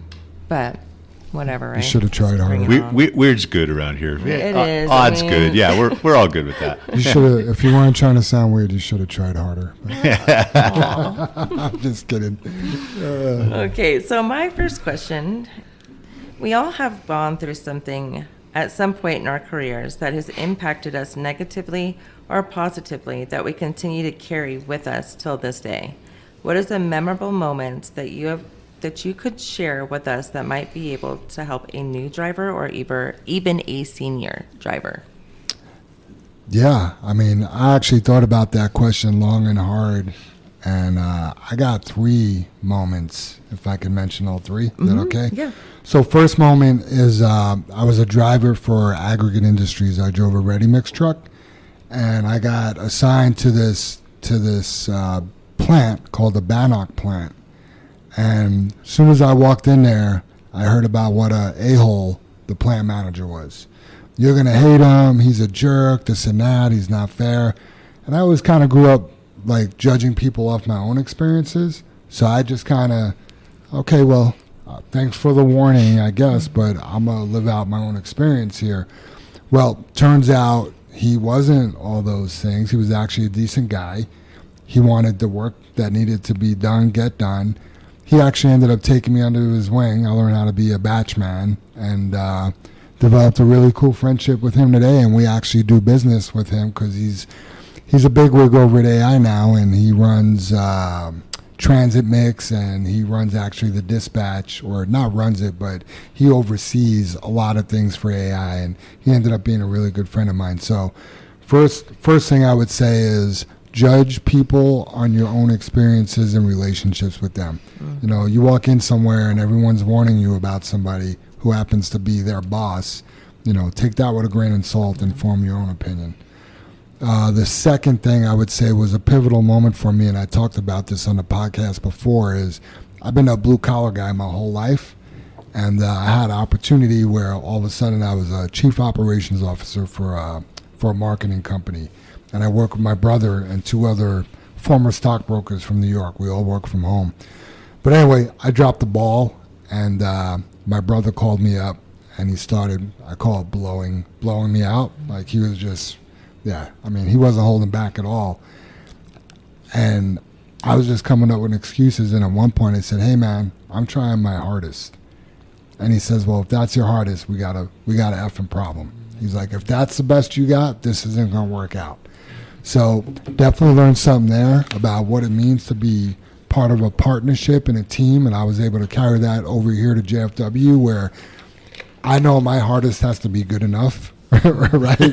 Because if it ain't, somebody else, Amber, you might be doing my job. You know what I mean? So that was another pivotal moment about what does it really look like to give your hardest, and don't say you're giving your hardest if you're really not. Because guess what? There was a lot of, I'll just say it, I was getting paid $4,000 a week. I found a new level of hardest. Yeah, right. So and then the last thing I feel is working here at JFW and making an impact here, and just being part of a group of people. You know, I'll call it the steering committee or the other leaders. You know, I'm going to dramatize this. It's going to sound dramatic, but I've been able to battle with Jim and Dave, you know, and to be able to use that term and battle with the owners of a company and still have a job, number one, and win some of the battles, lose some of the battles, but actually be heard and listened to. I mean, final decision is always going to be theirs, but to have that opportunity to sit and speak with the owners and be considered, your opinion be considered, is pretty amazing. So those are my 3 things. Oh, that's really good. I mean, you do, and the point that you said, if that was my hardest, like that's so true, because you have to keep pushing and driving yourself to Yeah. always do better. Because, like you said, somebody else can do better. Yeah. So push and push and push. The brothers call it keeping your foot on the gas. Yeah, that's right. Which is hard to do, Jim. Yeah. There's just some days that you Wanna- ease off the pedal. You want to 'Cause- set that cruise control. Yeah, yeah. And there is a few days like that, but otherwise you got to gather yourself back up and go Yep. for it. Yeah. Yeah. Yeah. There's no one else going to do it for you. No, right. no, it's like I mean, like that's just- anything. that's the Yeah, fact. Dave, There's yeah. no one else It going all to do comes it down for to you. you. Right. You are your Yeah. own person. Yeah. Great question, Amber, but I think I would have to talk for a while and things would spill out of me, of this situation and that situation. But it's always, I've been here long enough now. I used to joke that if I had to go get a job someplace else, I've never filled out an application in my life, which I don't know how many people have said that or can say that. So I don't have, not jealousy, but envy Jam because he's got other experiences he can pull from. Like the other drivers here of working at food services or running a flatbed or something like that. Sometimes that makes me look at, well, I've never done that or anything like that. But I have things. Me and Dave have talked, a lot during the podcast and stuff. We had a company that filed bankruptcy on us and really hurt mom and dad, and they were about to hang it up, and looked at me and Dave and said, if you guys want to go on with this, here it is. And we did things that not, I suppose you could look at it, were unsafe, but we did things that You couldn't do today. you couldn't do today, but They were illegal enough. You couldn't do them today. yeah. And I'm not saying like I don't want to think illegal like you could kill somebody, Dave. Right. But Did we have license plates on everything? No, we didn't have license plates. We welded a spring together. Was that going to hurt somebody? No. Right. Did we run some tires that shouldn't have been ran? Yeah, but that wasn't going to kill somebody. I guess that's Right. what I wanted to note there. Right. Yeah. But it gave us that deal of here's where we need to put our foot, and it's on the gas pedal. Yeah. Yeah. And we continue to go forward. Have we had some? If I think about something horrific accidents, yeah, we have. But even through that horrific accident, there's always like, well, it could have went this way, or this could have happened, or this, wow, we lucked out. This didn't happen. And then you're like, oh, well, we were pretty lucky, and you're talking totaling a tractor and trailer, having somebody go to the hospital and you walk away and the person wasn't really hurt, but you totaled a truck. And I'm thankful for that. So that shapes me every time.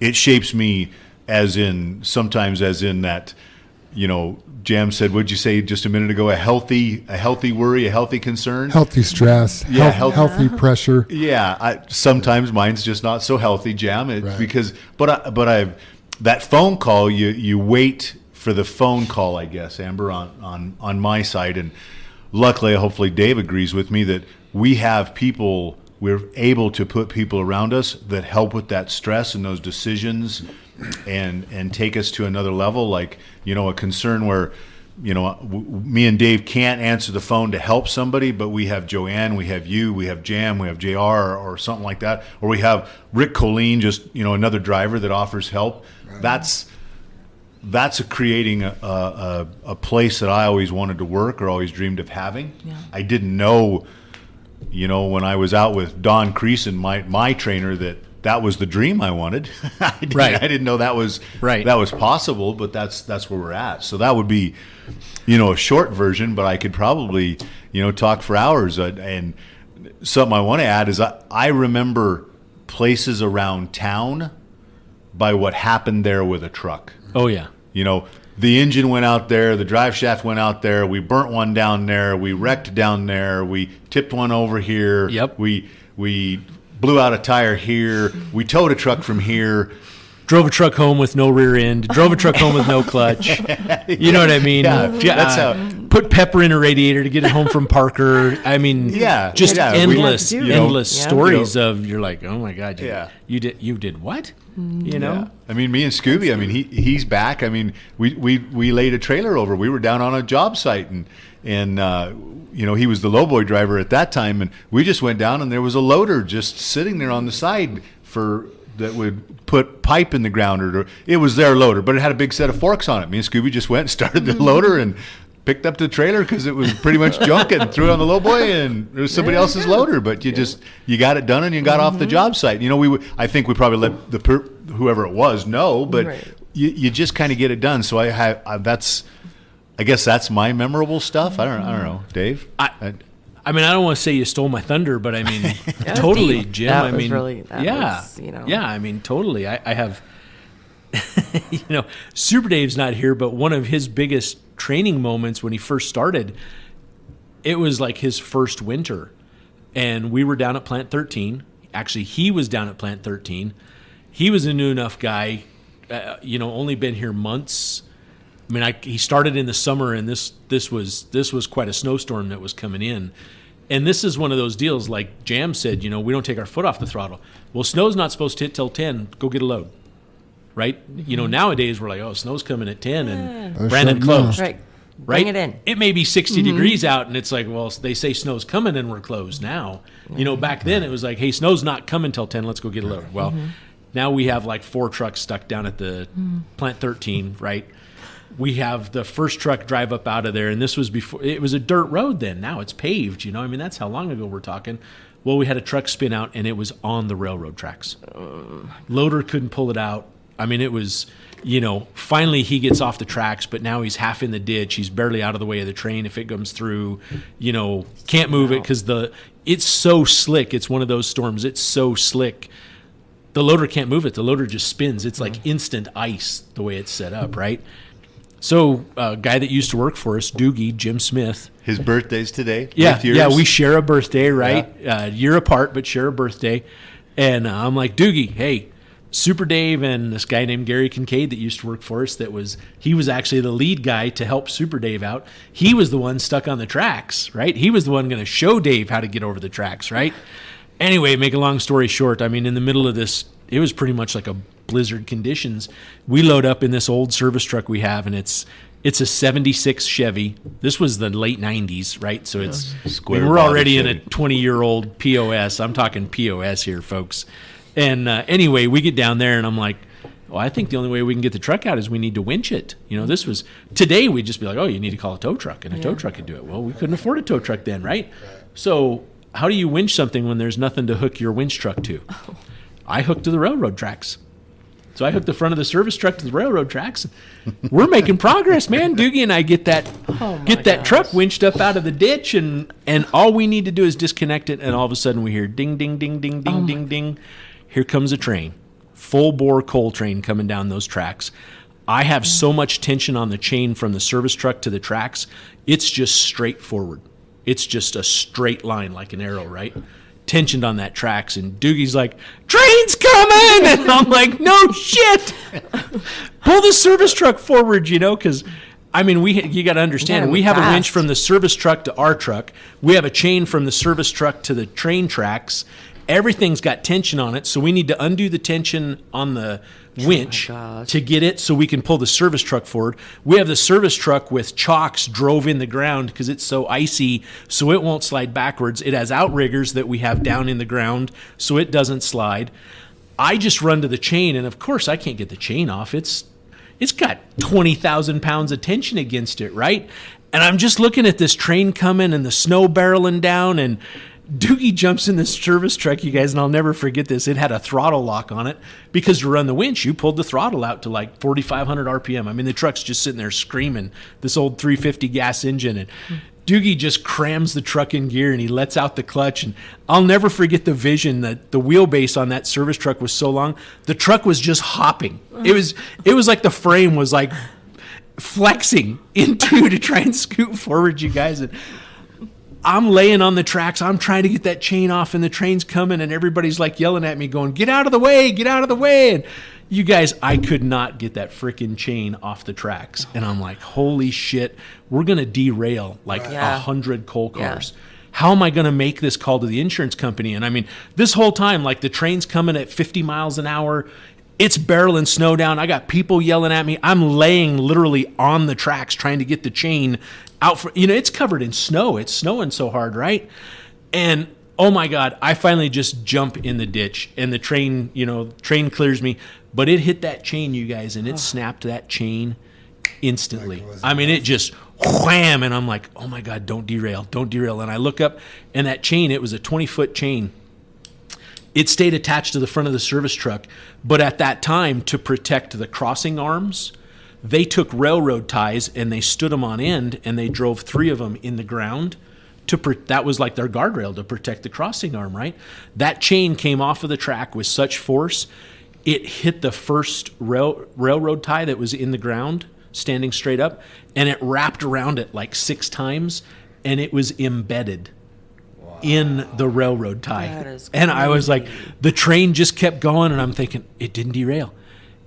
I'm alive. It didn't derail. And the train goes by, and we all just stood there like, What just happened? that just happened. Yeah. Like it was, that was 30 years before you could say mic drop. If we had mics, that would have been a mic drop moment, And I'm like, oh my God, let's get the hell out of here. Because now the next Gotta go thing now. was like, police are coming. Does UP have railroad police? What are we going to be implicated by, You gotta and- Get out now and yeah, not it's find like out. it's time to go, Yeah. right? And it was so funny, you guys. To be sure we could get the truck over the railroad tracks, we hooked the chain to the loader, then pulled the truck over the tracks, and I'm like, okay, you guys, when we stop, you need to be sure that trailer's off the tracks. Well, they pulled up there. That put the loader too far out in the intersection, so they stopped. The trailer's still on the tracks. I'm like, oh my God, and we couldn't get things undone there was such energy and adrenaline. Oh my God, it was crazy. I mean, I will go to my grave reliving that moment. Like I that's can an pull it out of my intense memory story. banks like that. And I know so can Doogie, and I know so can Super Dave. And it was so funny, you guys, like Super Dave was the last truck to come out of there. And I remember walking down and standing on his running boards, and I'm like, all right, dude, I know you're new, but you don't effing stop. You pull out of this gate, you start grabbing gears, you get that truck up the hill, and you don't stop on this hill. You have to, imagine what he was thinking? I mean, I think I watched Super Dave like slide to the left and slide, and he was just gassing on. I don't even remember. It was one of the old Fords. Hell, it could have been one of the LTs, not the LTLs, Jim. I don't remember. He got over those tracks, and I looked at Doogie, and I'm like, can we go home? I mean, it was so slick, you guys. We fell like several times just because then the snow would cover the ice spots, and it was on that hill. And you just be walking, and wham, you were on the ground. I mean, we hurt our ass cheeks, our elbows. I mean, it was a trip. Wow. It was a trip. It was one of wild. those moments. So And he's still here. So Yeah. I mean, yeah, You're telling You know? us. Yeah. You're telling a story. I'm like, well, he is telling a story, so he'll be okay. I guess yeah. So I That's guess wild. yeah. I mean, there's I don't know how that would help a new driver other than, man, Don't do that. yeah, you just Well, I mean, here's part of that creed. The very number one thing on our creed is we face and overcome all that stands before us. We always have. We always will. And that's one of the things, it sounds corny. You take it to the Pledge of Allegiance. Jim and I have pledged our allegiance, and so have so many family members to JFW. And that is freaking cool. Did everybody get out of that on the second line? Were we accident free? We were. Nothing got damaged. We broke a chain. That was it. But how did you do it? You did it together. We did it together. I mean, oh my gosh, and I know to this day Doogie can, Jim Smith, he can tell that same exact story the same exact way. That's great. I mean, him, Super Dave, yeah. And what that's a- something that you guys will always share together too. Oh, I yeah. mean, Oh, yeah. it's- Yeah. That's crazy. Yeah, those are like army buddy stories. Right. Yeah, You know what I there's mean? Your Just- battle buddies. Yeah, thank God no one died. Yeah. That's Yeah. Someone's on the war side, is your one side. thing. I'm not comparing that to war. I'm just Right. saying, Shared traumatic experience. Yeah. Yes. Yes. Yeah. Yep. Amber, you had another question. My second Oh wait. question. Oh no, Jim, you already. Sorry. Yeah, he went. A second question is, what do you guys think people misunderstand the most about JFW?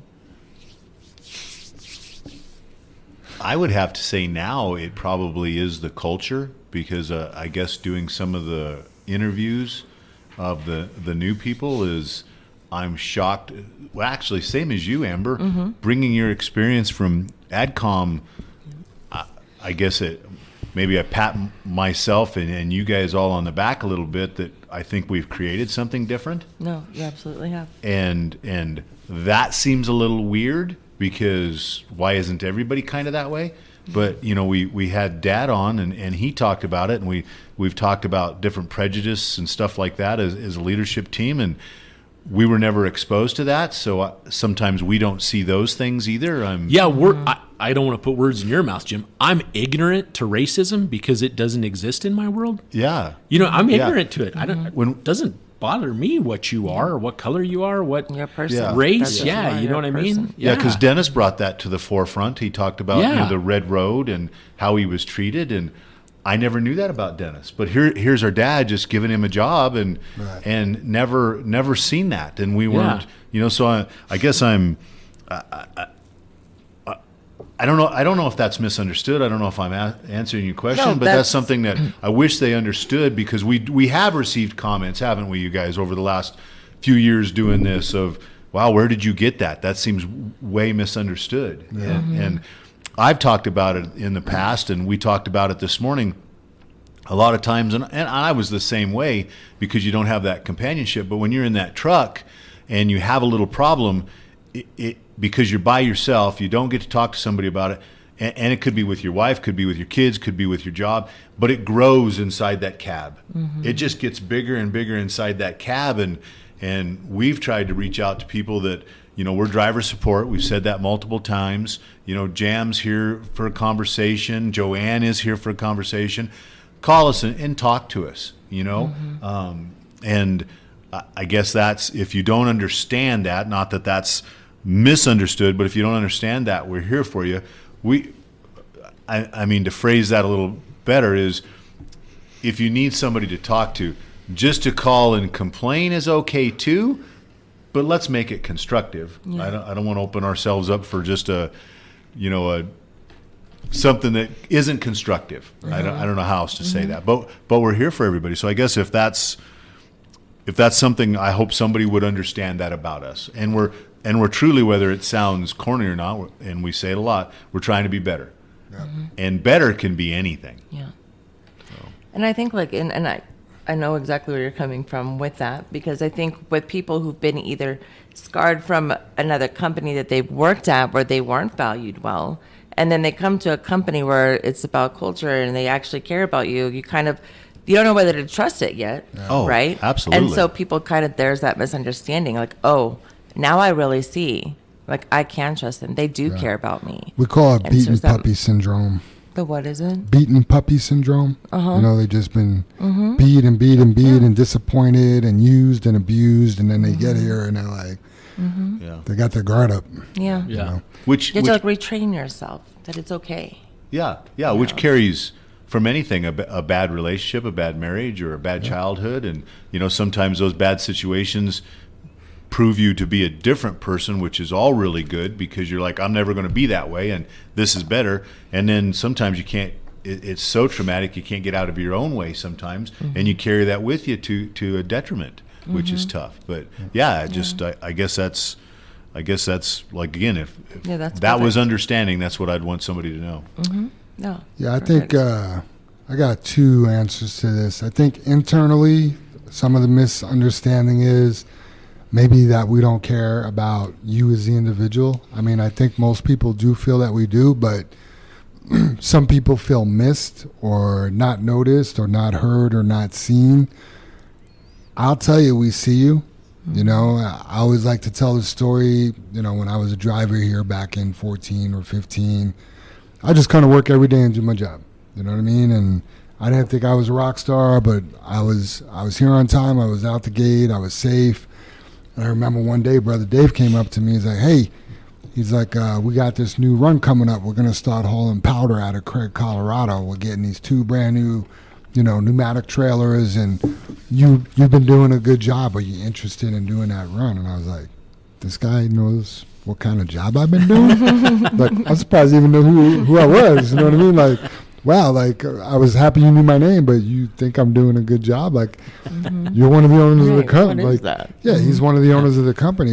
How do you know what kind of job I'm doing? You know, and Super Dave always laughs when I tell this story. He's like, because I told him, Jam. You know what I mean? So we do know. We know the good, the bad, and the ugly. It's true. I mean, we are paying attention up here, and you know, if it's not Dave knowing you're doing a good job, or Jim knowing you're doing a good job, or even me, we got other people in the fields knowing, and we're watching, and we hear, and you know, we know what's good and what's bad. I'd say externally, I think what people misunderstand about JFW is we're just like this big monster. You know what I mean? We got these fancy red trucks that do 95 miles an hour everywhere they go with their tailgates open, and we don't care about the public. You know, those are just some of the phone calls we'll field once in a while because, you know, a rock flew off a tire or, you know, something like that we're not actually responsible for. So I think outside, externally, people may think we don't care, but they don't know us. Right. Yeah, you know? exactly. So Yeah, those that's would be true. For be sure. my two things. Good, BD? Yeah. Okay, cool. Let's move on to safety topics of the week. First one is eye lead time. We actually talked about this in the last couple months, but it's come up. We see videos of poor eye lead time. The way you know you have poor eye lead time is if you got to mash on the brakes to not hit something, right? You got to be When you bring your eyes back on the road. right, yeah, or you're looking but you're not looking, right? So you should have a minimum of a 15-second eye lead time, and depending on your speed, that's quite a distance. It you is. know? That's huge. I mean, basically, if you just look as far as you can see. I mean, you don't want to get focused out there. You know, you still want to scan your mirrors and make sure you got a good following distance, but you need to be looking ahead quite a distance. And if you're not, and then you bring your eyes back to the road and you got to mash on your brakes, it's because you had a poor eye lead time and you're going too fast. Yep. And Yeah. probably in the left lane. Yeah. Yeah.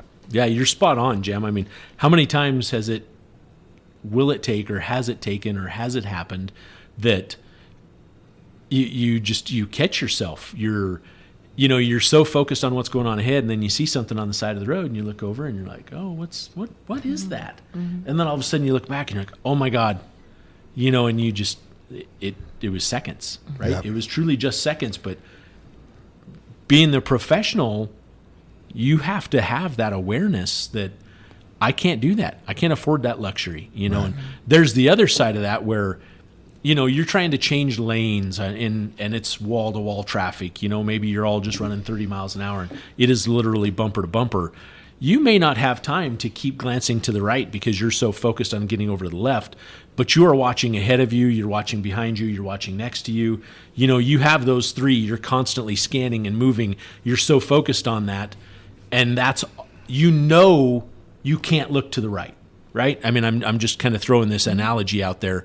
That's the same focus you have to have when you're traveling just straight ahead, right? You can't take the time to look off to the side of what's happening and be caught off guard when you come back eyes forward to the road, right? Exactly. I mean, it's huge. 100%. It is huge. You know, and Troy threw out there the stopping distances last week. You know, I'm sure you could probably pull that up again, Jam, but I mean, that huge stopping distances that we need to stop these trucks, you know? Yeah. Yep. No doubt. Next thing on the list is yard speed limits. That goes for this yard and yard 23. JFW has a 5 mile an hour speed limit in our yards. Okay.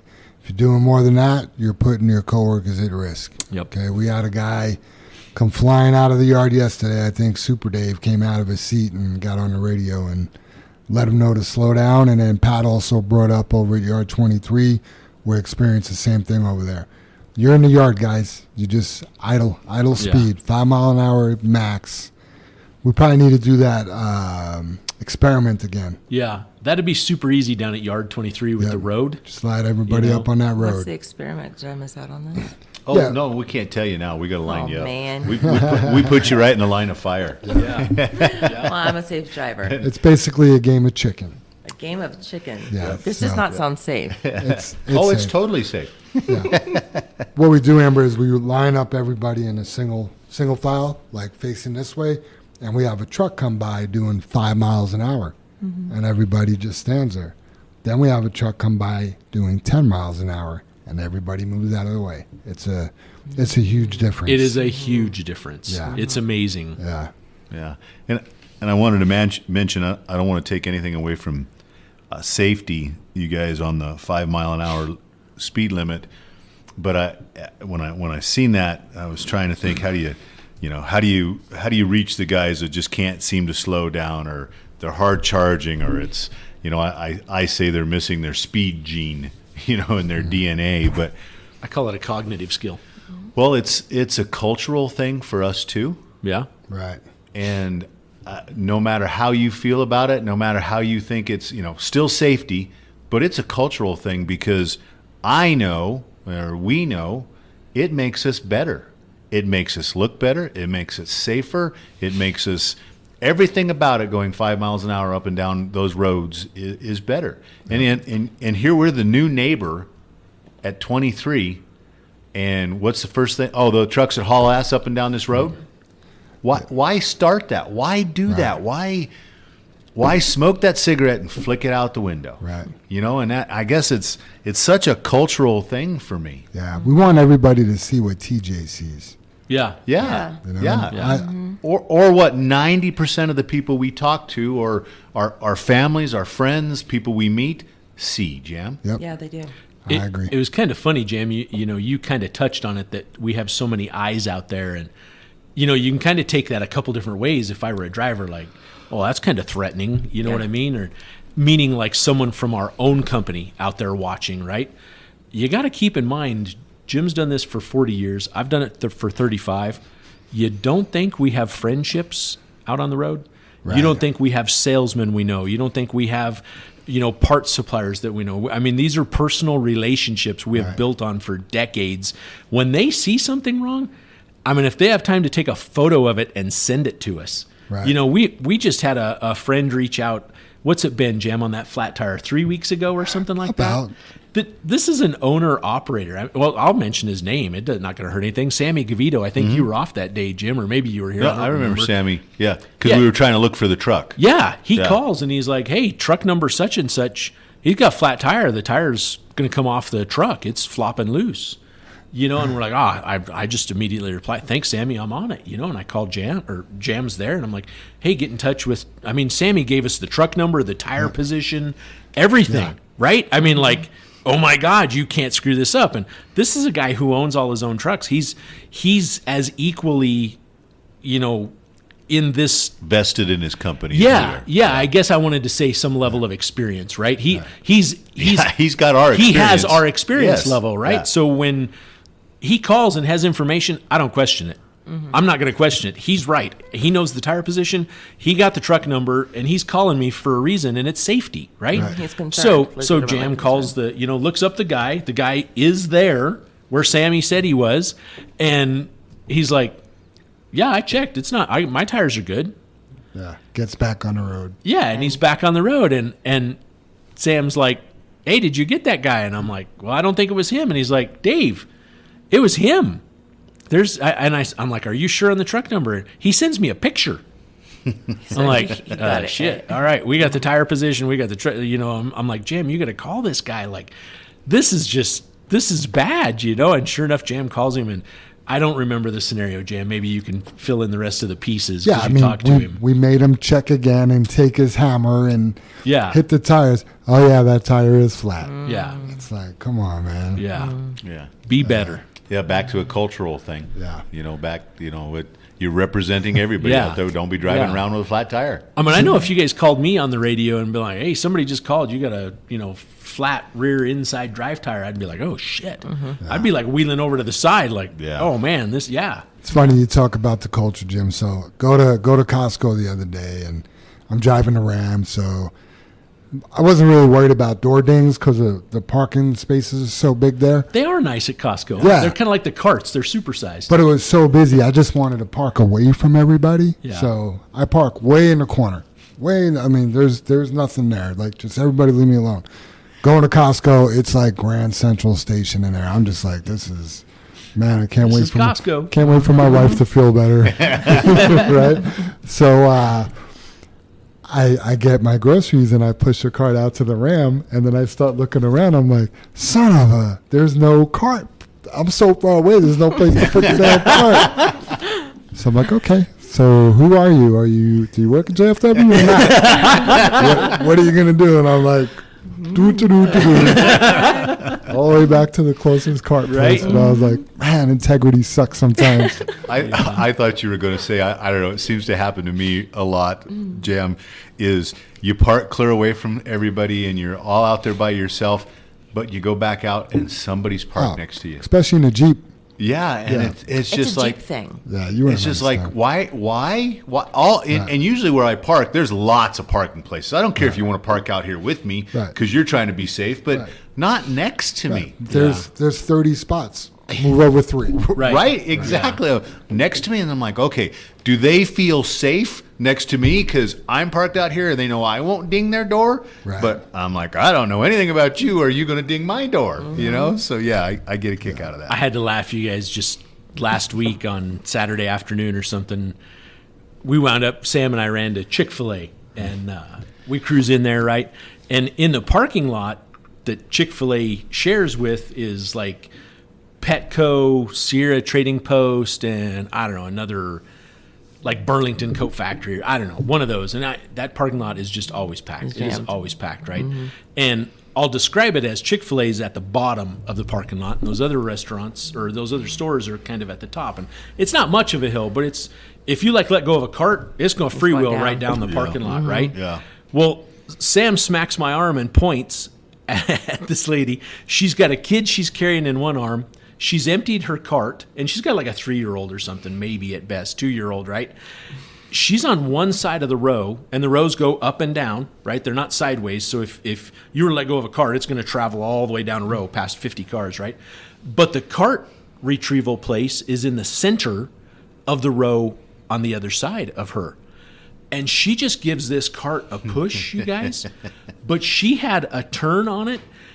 It was the craziest thing I'd ever seen. That cart, like, traveled down, like, past 5 cars and actually made a turn and drove itself into the cart return.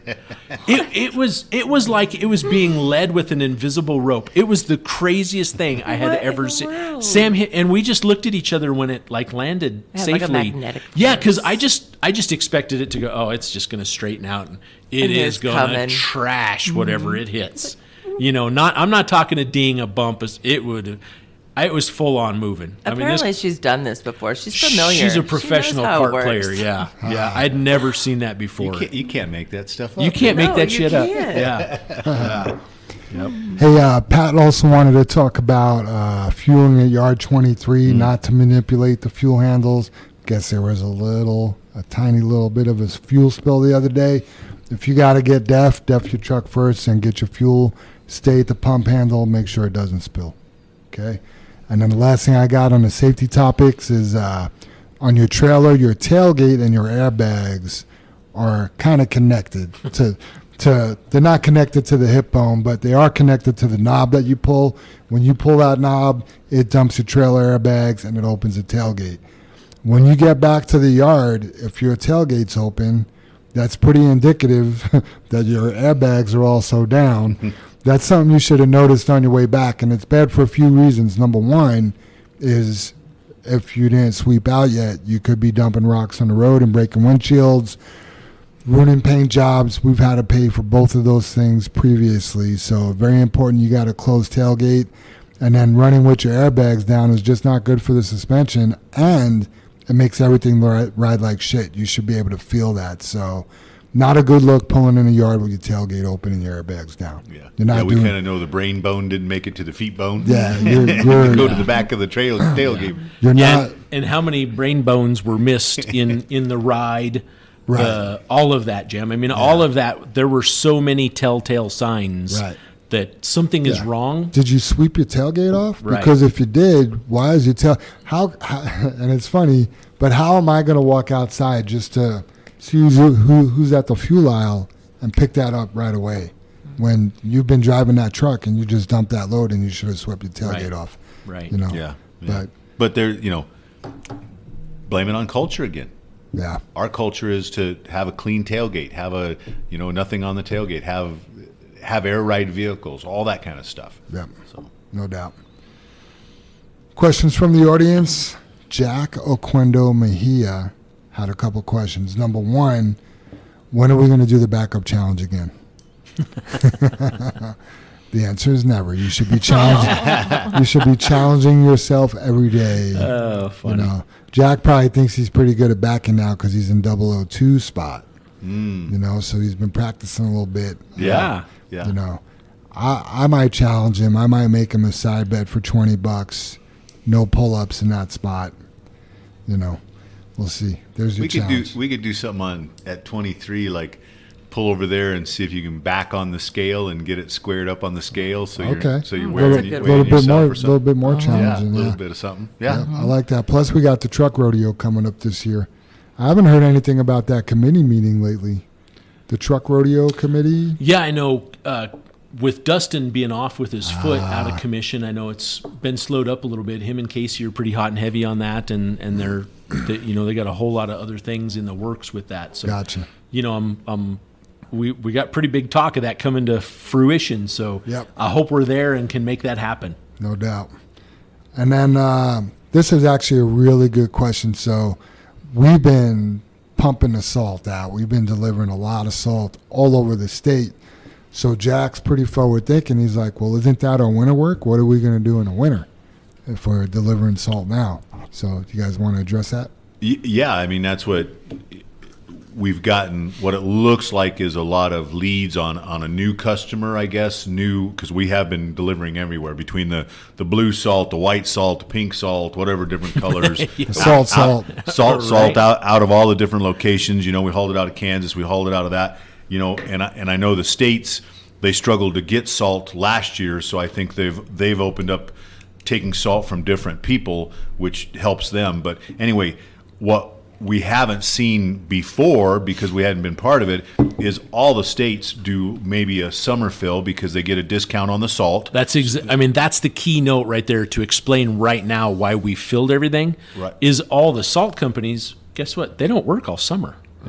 Right? So they lower their prices and try and sell some salt and get these places to take some salt. So they call it the summer fill program, just like Jim mentioned. And that's the key right now, because I'm sure like come October 1st or November 1st, the prices go up. Right? So, hey. Supply and demand. You got an advantage right now. Hey, I'm making up. I'm going to knock $5 a ton off our salt. You take it right now. Yep. So it's called the Summer Fill Program. It's always existed. We're just in touch, like Jim said, with so many more companies now that we've been hit pretty hard by it. And it's kind of funny. I don't want to steal your thunder, Jim, because you were doing a great job answering. But I got with Linda. Whatever.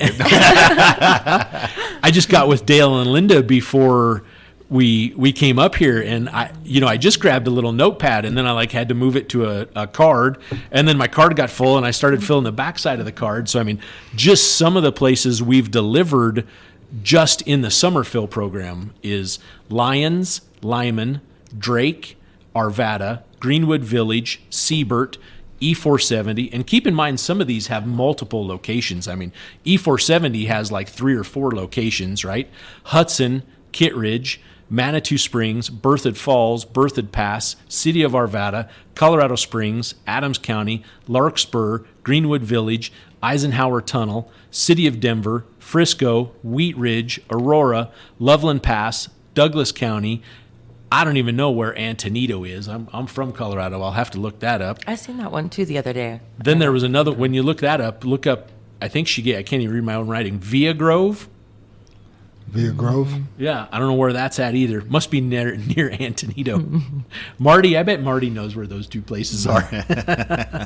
Alamosa, City of Littleton, City of Broomfield, C-Dot Boulder, Livermore, City of Louisville, South Fork, Empire, Vale Pass, City of Fort Collins, Loveland C-Dot, Bellevue. Those are just the ones we've hauled this, in the last, I'm going to say 60 days, 45 days, whatever.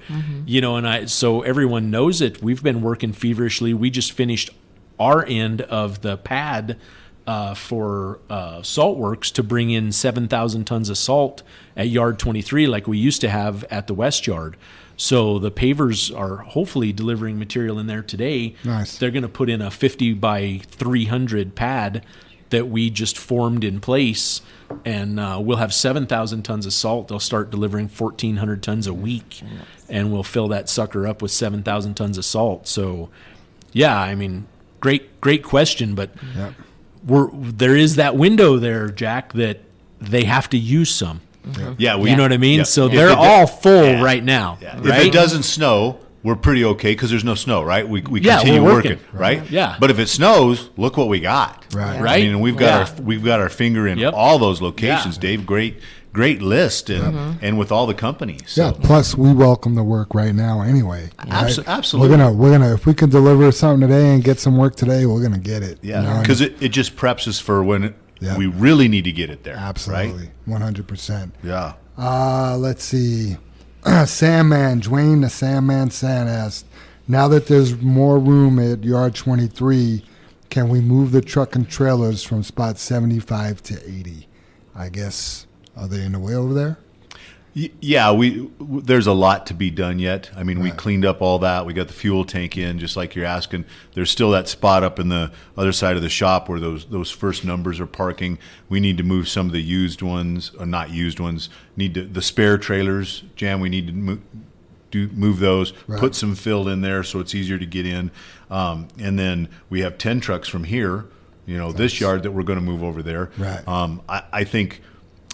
I was over there with David yesterday, our CPA, not to get too off track, and he was like looking at the rooms and the way it was numbered. But the thing that's, kind of still a problem is we're double spacing everything so people can come in and wash the trucks Right. and have that whole area. So those 10 trucks, 20 should fit there. Right. And so that's a big difference. We're going to have 35 over there when 70 would easily fit with, not even a problem. So Right. yeah, still all in the works, and we'll Gotcha. keep making it better. And then I know Dave's been working on with Brandon, possibly getting some millings.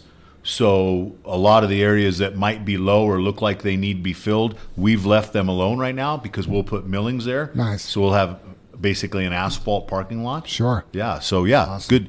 good stuff. Good question. Dwayne also wanted to know, is there an ETA for the septic system to be fixed? Well, there's nothing wrong with the septic system. It's not broken or anything like that. It is just very small and goes to a single tank the way it's always been.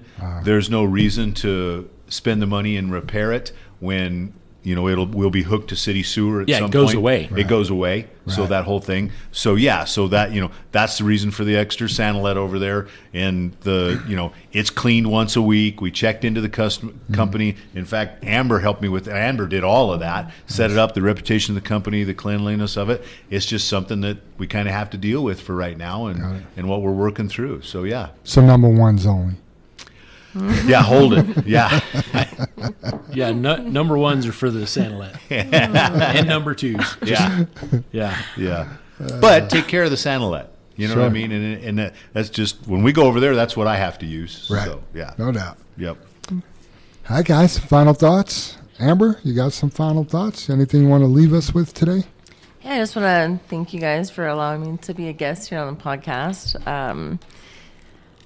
You guys do a lot for the company. JFW does a lot, and it's huge to be a part of it. And I appreciate everything here. And I Awesome. appreciate everybody out on the road, and want to add in Happy Truck Driver Appreciation Week. Got a couple more days left this week, and the raffle's coming up. So let's go. No doubt. Get it. Brother Dave? I just want to capitalize on what you said, happy truck driver week and appreciation. And I mean, we say it all the time. You stop trucks, you stop America. I know our particular fleet, we haul gravel, right? But we're the construction industry. Yeah. Without us, there's no construction. You can't pour concrete and make asphalt if you don't have us. And no asphalt, no concrete, no roads, no houses, no foundations. It literally is the foundation of every project. So I just kudos to everyone out there behind the wheel, whether it's for us or for someone else. You have a special job, you have a special position, and you need to understand how important it is. Be safe out there. Yep, that rock ain't going to deliver it itself. Not going to roll that far, is it? Just not going to happen. Jim? Yeah. Yeah, I got a couple things. The first one I just found interesting, and from songs and stuff like that in our culture, but it was kind of interesting. The fact that there is a highway to hell and only a stairway to heaven says a lot about the anticipated traffic numbers. Ooh, So I thought that was a good one to look at. And then when we talked about culture, Jam, earlier in the deal, I have a little bit of a piece here. It says, we have to create culture of don't watch TV, don't read magazines, don't even listen to the national press release. Create your own roadshow, the nexus of space and time where you are now the most immediate sector of your universe. And if you're worrying about Justin Bieber or what Russell Wilson or somebody else, then you are disempowered. You're giving it all away to icons and are maintained by an electronic media that you want to dress like X or have lips like Y. This is shit-brained, this kind of thinking. This is all cultural diversion. Yeah. What is real is you, your friends, your association, your highs, your orgasms, your hopes, your plans, your fears. And we are told we're unimportant, we're peripheral, get a degree, get a job, get this, get that, and then you're a player. You want to reclaim your mind and get it out of the hands of the cultural engineers who want to turn you into half-baked moron consuming all this trash that is being manufactured out of the bones of a dying world. Man, that was I really like that. deep. Yep, that was deep. I haven't heard Bella say this in a while, but there was a few weeks she was like, being weird's a new cool. You know? It is, though. I told Right? Mariana that. Yeah. Yeah, That was good, Jim. I like that. Thank you. Real good. Yeah. Well, I just want to, Amber, thanks for coming on the podcast. You said allowing you to be here. We're honored to have you as a guest. Yeah. And then thank you to everybody out there. Happy Truck Driver Appreciation Week. Hope you've been having a great week. And if you need anything, just please let us know. Sure, Okay? absolutely. Yep. Guys want to close with the creed? Sure. Now, before we do it, I'm going to just say we had Jose Rigau. He made a really good suggestion that we don't sound like a cult when we read the creed together. He's like, maybe read them separately. But the first word of the creed on all the items is together. So we're going to go ahead and read it together again. Did we want to stop? And Yeah. That's kind of like, hey, thanks for your advice, but we're still going to do it like this. you know, I was pretty sold on doing it separately until we talked about it this morning. Yeah. So, yeah. I mean, you bring up such a good point, Jam, because every word in it starts It's with together. Together. Yeah. Right? And we do the Pledge of Allegiance together, right? Yeah. So, yeah, we're not a cult. We just love fucking working at JFW. That's right. Yep. But the Well thing is, said. too, is we listen to Jose. Yeah. You know what I mean? We talked about it. We get that. We listen to everybody's concerns. Yeah. You know, and you know, again, we're judging as a group that this might be better to read it together. Let's So, do it. Okay, guys, ready? Yep. Together we Face and overcome all that stands before us. Together we are accident-free. Together we joyfully create honest value for those we serve. Together we celebrate our differences and respect those with whom we work. Together we are accountable for our words and our actions. And together we are the JFW family. Yeah. Perfect. Nice. Have a great week, you guys. Thanks, everybody. Thank Thanks, you. everybody.